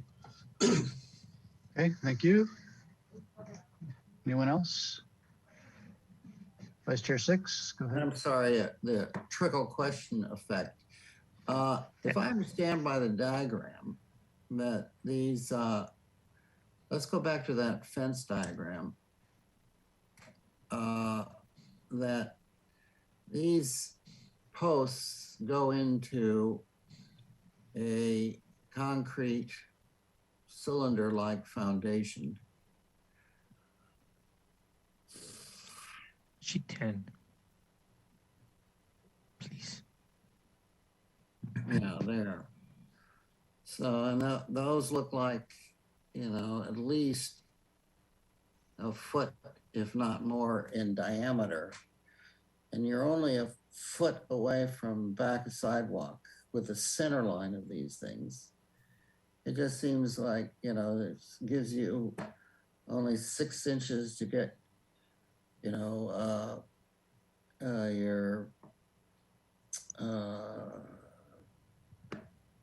sprinkler piping and so forth. It seems, would you consider that your 1 foot back from side would start at the outward face of these foundational posts, cylinders?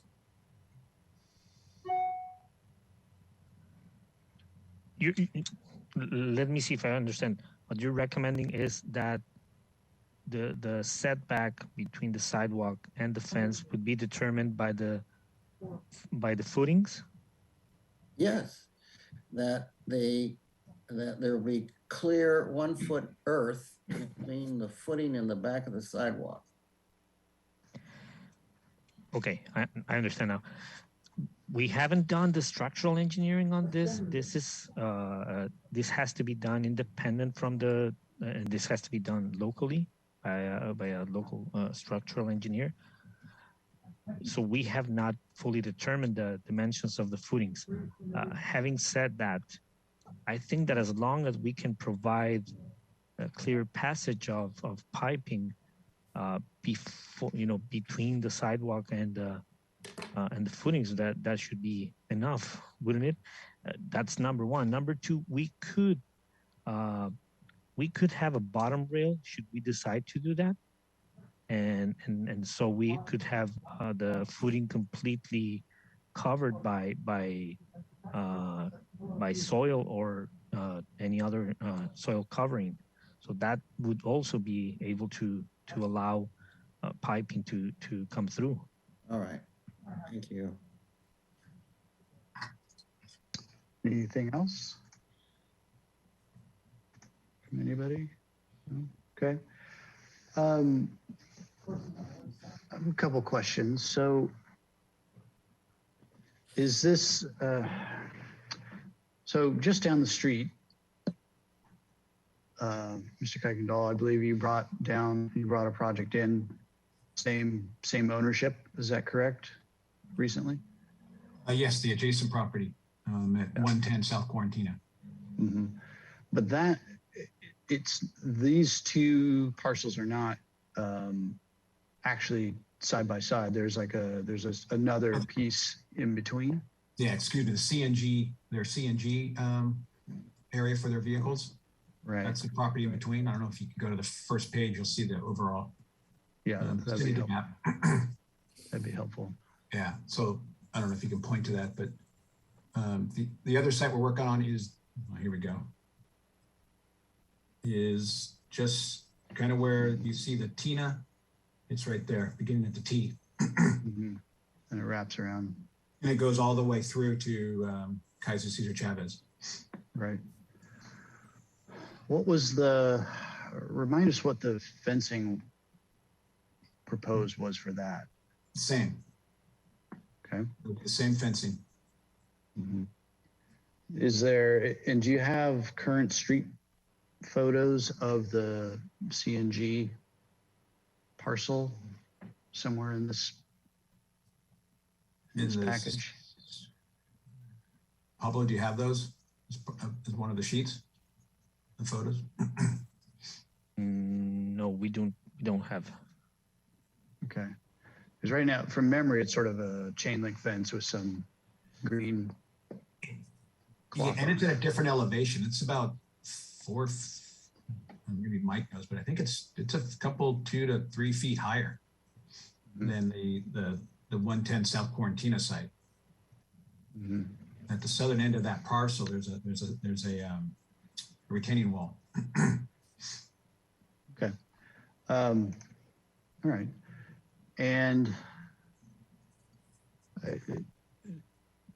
to be honest, I don't recall our comments from that particular meeting, but I know there was some questions about the materiality of that fencing as well.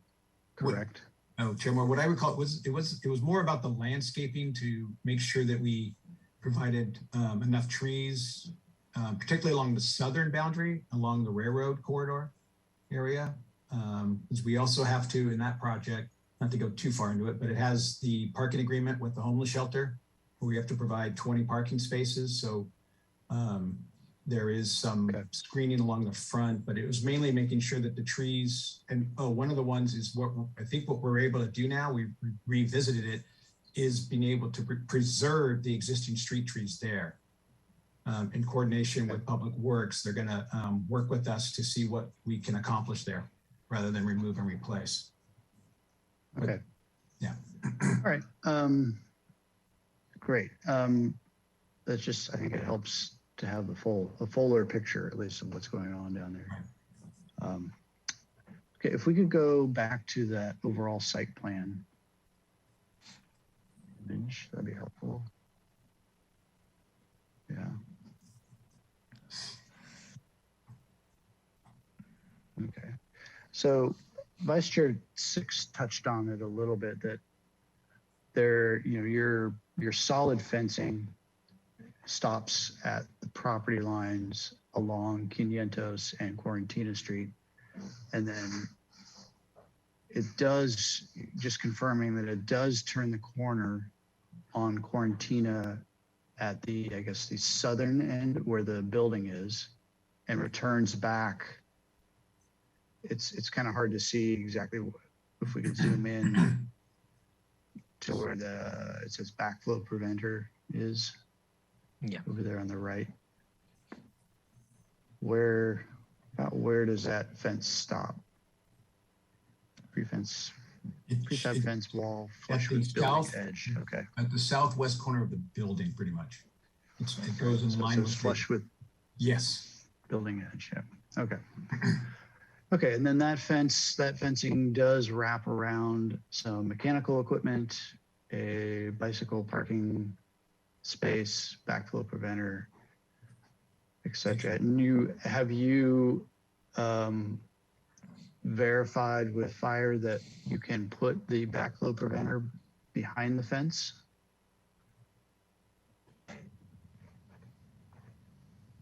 And that far back? Pablo? I think that's more a question for Mike. For Mike? Might have to have Mike. This is Mike Hamilton, the civil. I'm not sure if was the question, have we verified with fire? I don't Yeah. believe we verified with fire yet on the location of the backflow behind the fence. Thank you. And then what, if we can zoom back out, the street trees that you're showing on 500, those are brand new trees, correct? There are trees there now and they're coming out. Is that correct? This is John. That is correct. Unless Chris, you want to chime in? There's a no, couple of that- trees that we're removing. Yeah, there's a couple trees that we're removing, but all the new ones are proposed that are shown there. Mm-hmm. And the existing trees seem to be at a much, well, maybe not much greater density. There's a few there. Is it sort of a like for like number, or how many are being removed and how many are being replaced along 500? I'm not sure I have those numbers handy to you, John. Yeah, but it's like for like. We're gonna, whatever we're removing, we're replacing. Won't be less than what's there. Okay. And in general, and this is a question for the landscape designer, the rhythm of trees that are there, is this, or that are being proposed, is this something that we're seeing elsewhere in the neighborhood, or is it a healthy spread? Or is it possible to have a denser planting pattern of those trees along the parkway? I would call it a traditional city spacing. Could it be tighter? Sure. Could it be more organic? Sure. But we went with a traditional city spacing approach. Okay. Thank you. Those are my questions. Does anybody have anything else before we go to comments? No? Okay. Let's go to comments. If the applicants could mute themselves, please, that'd be helpful. Okay, who would like to start with comments?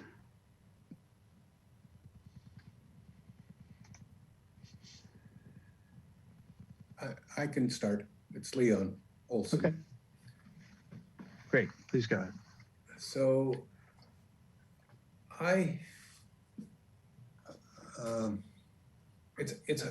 it'll be hard for me to move this forward without looking more closely at the details, the specific details of this concrete fence.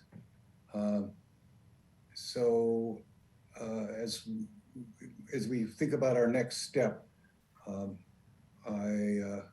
would like us to have a chance to re-inspect how this fence is really going to look. That's all my comment. I really don't have comments elsewhere on the project. I don't have any quarrel with any of the other issues here. It's only about the fence. All right. Anybody else with comments? Go ahead, Mr. Black. Thank you. From my perspective, I think we could make this fence, that whole elevation where the fence occurs, a lot more attractive if we were to propose not just like trumpet vine, which would not really cover up it would cover up the top of the fence.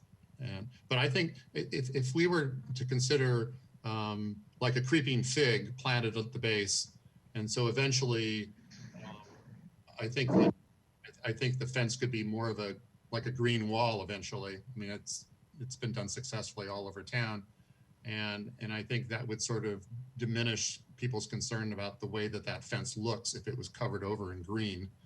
And then I think you could besides the creeping fig, you could have some flowering vines as well. I think that would really improve the visual quality of what we're concerned about here. I also have some concerns about, as I mentioned earlier, the the ability to be able to look through the rolling gates into this basically storage and equipment yard. If there was a way to make it less translucent, if you will. You know, I've seen, you know, wrought iron fencing where they put a like a perforated sheet metal on the back of it, and so you still have the wrought iron pattern on the front, but you just don't see through it. So I mean, anyway, that's just an idea, but I'd be concerned about being able to look in and see all this equipment. I think it's just particularly since the openings, it appears are like what, 25 feet openings where the gate rolls back. And then my only other comment too is that for them to rethink the choice of the skyline tree that we had requested. That's all. So Okay, I would thank like to go back to my comments, Mr. Chair. Okay. It seems to me that all of the objections that I have and others that I've heard have to do with the illustrations that we're seeing of that fence. And so that might be where the disservice is here, is that this fence might not look quite so plastic in real life. It might have more authority if we could actually see what a fence like this looks like and not an illustration from the manufacturer. So I'm offering that as some help perhaps that as we go forward here and take our next step. All right, thank you. Vice Chair Six, I believe you had comments to make? Yes, I fully concur with the astute comments that Mr. Black has proposed. You know, I think that, the trumpet vine is too aggressive, too coarse of a material. And his recommendation are spot on there. I think that even with that being said, no matter what vine and so forth, I think that we should specify that the 1 foot and 2 feet back from back of sidewalk should be clear of all footings. So the beginning of the footing, whatever design it turns out to be, provides clear soil all the way down and through. I think that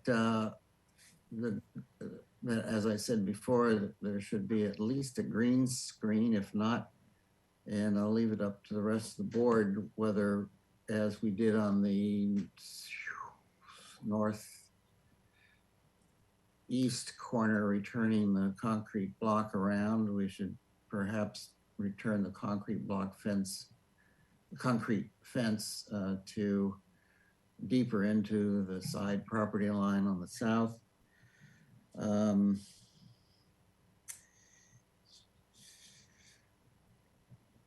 Concur again with the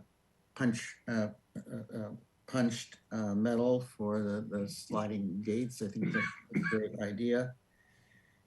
And just to reiterate, I think, we heard public say that the building design was unfortunate, it should be full Spanish.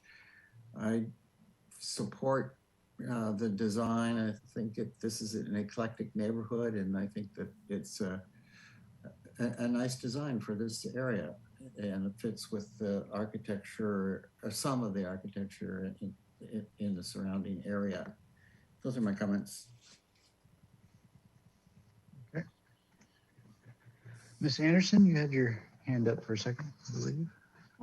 Yes, I think I'm supposed to say that I actually wasn't here last year in June 2020. But I did watch and look up the notes, and it seems like they've responded to everything we asked for, except for the color of the fence. But I would support Mr. Black's comments and even additional trees along the west property line for this project. Okay, so additional trees along what in this view is down sheet, is that correct? Yeah. I don't know how to pronounce it, so I can say it. 500 Street. Well, there's 500 Street? Yes. So additional trees along. Okay. Yeah. Okay. Anything to add, Mr. Whalen? Oh, go ahead, please. Oh, you're muted. You're muted.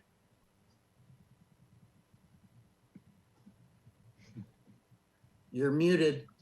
Still muted. Still muted. Thank you, member 6 and others. There we go. Yes, there is not much to love about this project. And when one looks at it overall, despite our previous acceptance of it, there is really nothing that says Santa Barbara about it. And given that we have proven it conceptually where the puzzle parts are now, it occurs to me that this is really more of a landscape project than anything else. To that end, I wanted to make a couple of suggestions for the board to include in its deliberations.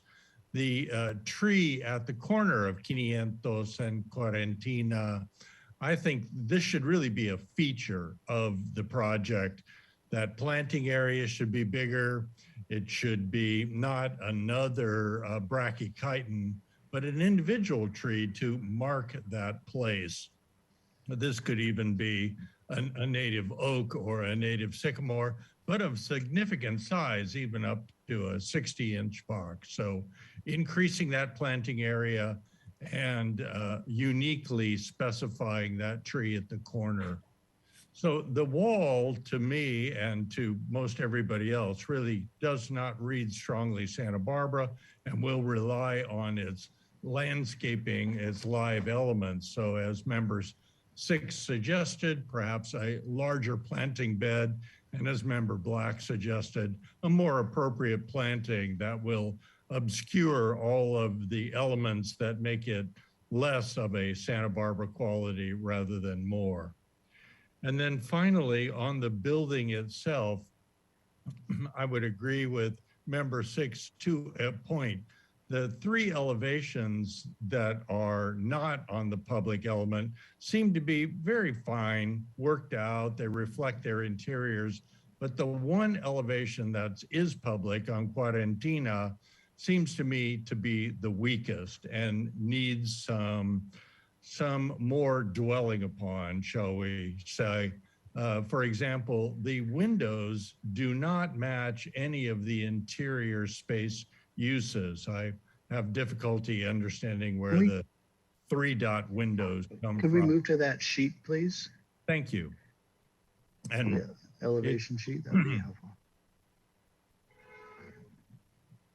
Yes, here, perhaps you can see what I mean. The other elevations seem to be finely wrought. That one on the street seems to turn its back rather than make some sort of public presence known about it. And then, as I was saying, the 3 windows don't respond to any of the interior uses. In fact, one of the windows falls on a bathroom wall. So I would encourage the architects to revisit this elevation, to give it a little more importance. And then if you look at the landscape plan for that area, the tree plantings don't line up with any of the windows on the elevation. So I would encourage the designers to think of the landscape and the building here. You can see that the trees are placed in front of the windows and really try to obscure the building. So maybe that in and of itself is a success because for the reasons that I've stated about that elevation. But there's the one opportunity, 2 opportunities there, the corner planting and to work on that elevation to give it a more of a specific sense of place here in Santa Barbara. I wish you luck on all of that. We've kind of painted ourselves into a corner, and I'm hoping that we can make the best of our judicial considerations heretofore. Thank you. Okay, thank you. Anybody, did everybody have a shot? I believe so. My comments are similar to Mr. Black's. I think in the end, this hopefully just gets enveloped in vines and landscaping. And it is important that the foundation is taken into consideration because it's such an expanse, and foundation for fencing seems to be getting bigger and bigger all the time. So if it requires some extra effort on that foundation as far as creating an offset or what have you, that is what we would like to see in order to create as much plantable area as possible. I would encourage the designers to look for additional street tree locations along the 500 side. I think if we can zoom out so we can see the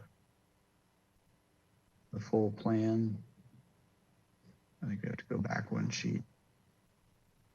There we go.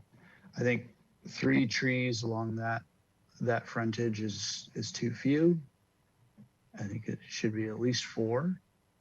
And I agree with Mr. Whalen that corner tree should be special and something that is sizable, and sizable meaning tall.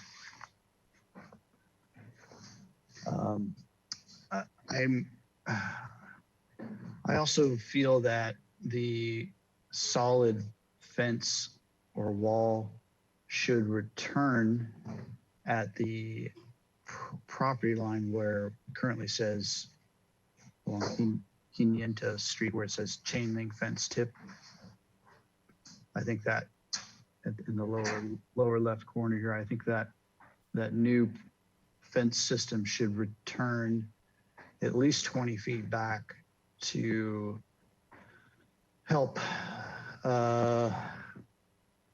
in case there's any future changes with the neighboring parcel that would expose chain link fencing along that side. So those are my comments. All right, so I will make a motion for a continuance back to the full board with the following comments: that the board is concerned about the viability of the solid fence system that is proposed in 2 ways. One, the materiality of that fence. So the board requests photographs of samples as well as manufacturer specification sheets to show the thickness of the members of the system, and that the fence shall be an 8-foot tall fence. And then the second point about the fencing is that the foundation for the fence shall be designed in such a way to provide a minimum of 1 foot clear soil between the outward face of the foundation and the inward edge of the sidewalk.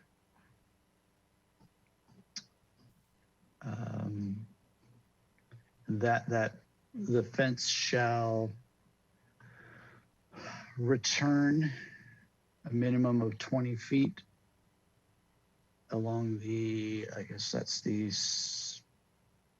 at the west corner along 500 Street. That additional street trees shall be provided along 500 Street. And that the tree proposed at the corner of 500 and South Quarantine Street be updated with a tree that will provide greater height and volume and is different than the proposed street trees adjacent to it. And that the tree located, if we could go to the next sheet, please. The tree located at the west corner of the proposed building in the parking area be updated to be a true skyline tree with enough height and volume to satisfy that criteria. The applicant shall confirm the fire backflow assembly location with fire department so we can adequately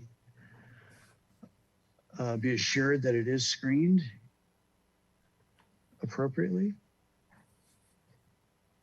And that the applicant shall provide options for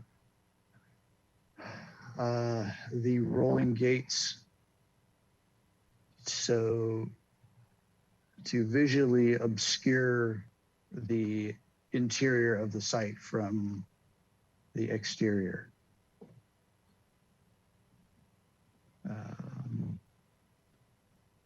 Okay, what else can we add? So I'd go back to the request for pictures of samples. I think what I would like to see is a picture of the fence in actual use, not of samples. Okay, so a photo of the actual fence installed in location, not in this location, but in a location. Thank you. Okay. Mr. Black, you're muted. Chair Moore, I would like to add to, I would second that motion and add to it that I think David was right on about the trumpet vine being changed to a more appropriate vine for the main screening of the fence, and that the color of desert sand should be of a darker value in order to make the fence disappear. Okay. Mr. Black? Yeah. Go ahead. This is so we're in discussion now. Yes. Can you hear me now? Yes. Good, thank you. So I think I indicated in my comments that I think the landscape would be improved if they were to plant like a creeping fig vine at the base of the concrete fence. No, I would say probably 6-foot centers, so that eventually that wall, you know, would basically be a green wall. And in addition to, although they could probably cut down on the number of flowering vine units that they use, but my primary concern is that that wall gets covered up, and the flowering vine, the cat's claw that they're proposing, I don't think will do the job significantly. So I would propose that they use like creeping fig, Ficus pumila, along the base of the wall. Okay. So yeah, let's add to the motion that the applicant shall replace the proposed vine with, and then Mr. Black, I'll have you say. Well, the Ficus pumila, I don't have any problem with the cat's claw, which is what they're showing there, but I wanted to have the greenery in it, the ficus in addition to. And as I indicated, you could probably cut down on the number of the flowering vines. Okay. But again, I think the spacing at say 6 feet on center for the Ficus pumila would be sufficient and advantageous. Okay. Okay, I'm trying to put it in a way where we can capture this in the motion. So it's not, so if we can just say the applicant shall study replacement or augmenting the perimeter fence planting with, and then if you can give me the 2 planting names, that would be Ficus pumila. Ficus pumila, and there was one other. Well, there was the cat's claw, which is the one that they're proposing. Okay. So those 2. And cat's claw. Okay. If I may clarify, we're proposing trumpet pine. Yeah, you're right. Trumpet vine's fine, but with the ficus. Okay. Okay. Chair Moore? Anything else? Chair Moore, would it be advisable? Would it be advisable to give them a minimum dimension of the the divot in the corner? I think that's a great idea for that corner tree, but would it be advisable to give them a minimum dimension of yay by yay? Do we have the next sheet or the previous sheet? So right now they have 10 by 10.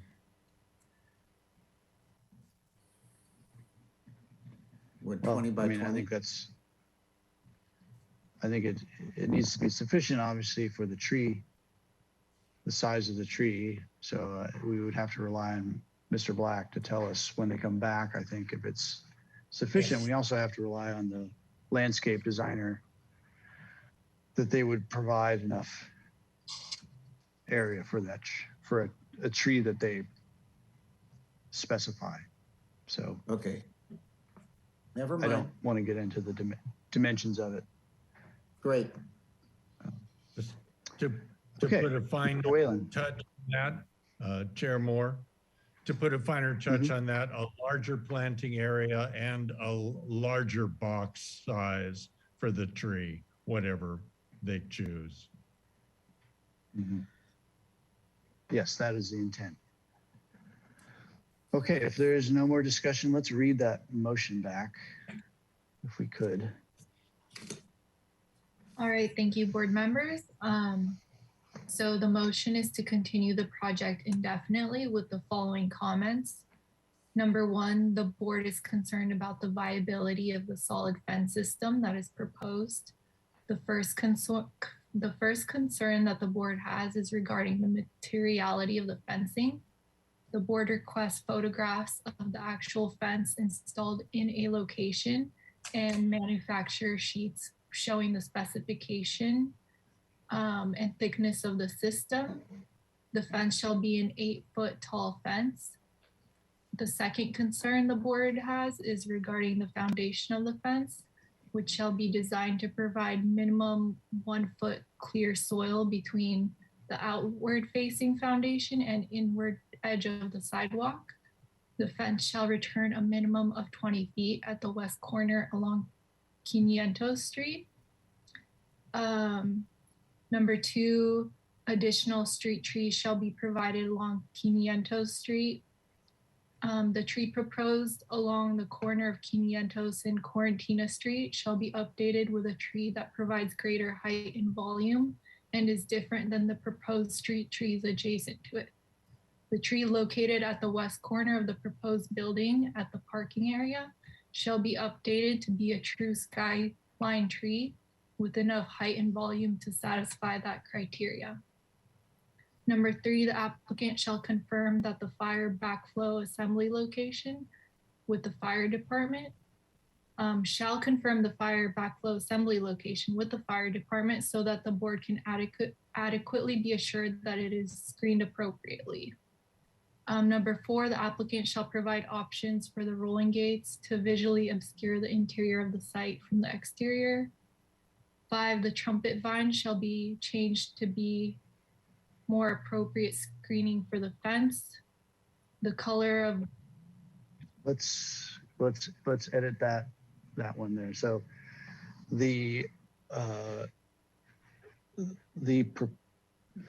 How should we say that, Mr. Black? I think that they should modify the landscape plan to provide additional plantings of Ficus pumila along the base of the concrete fence at a minimum spacing of 6 feet on center. And I'll leave it up to the landscape architect as far as the numbers of the flowering vine that they're proposing. I mean, I would anticipate that they could probably diminish the number that they're showing on the plan now. But the ficus. Okay. Yeah. So study reducing the number of flowering vines and replace with, and consider replacing with Ficus pumila? Yes. But at a minimum spacing, so it gets the job done, in my mind. Okay. Okay, thank you. Okay, if we could read that point back and then continue, please. Study reducing the number of flowering vines and consider replacing with Ficus pumila at minimum spacing. 6 foot minimum At a spacing? 6 foot minimum spacing. That would be continuous the whole wall, correct? Correct. Thank you. Okay. All right. So the next point I have is that the desert color should be a darker value to make the fencing disappear. And lastly, the applicant shall study replacement or augmenting the perimeter fencing planting with Ficus pumila and trumpet vine. So I think we can strike that last point. Yes, thank you. Okay, did we capture everything? Is there anything else we would like to add? No? Okay, then we can take our vote, please. All right, thank you. I'll start with Chair Moore, Yes. Vice Chair Six, Yes. Board Member Anderson, Yes. Board Member Black, Yes. Board Member Olson, Yes. and Board Member Whalen. Yes. All right, the motion carries. Thank you. Okay, thank you very much. And I believe that is it for our items this evening.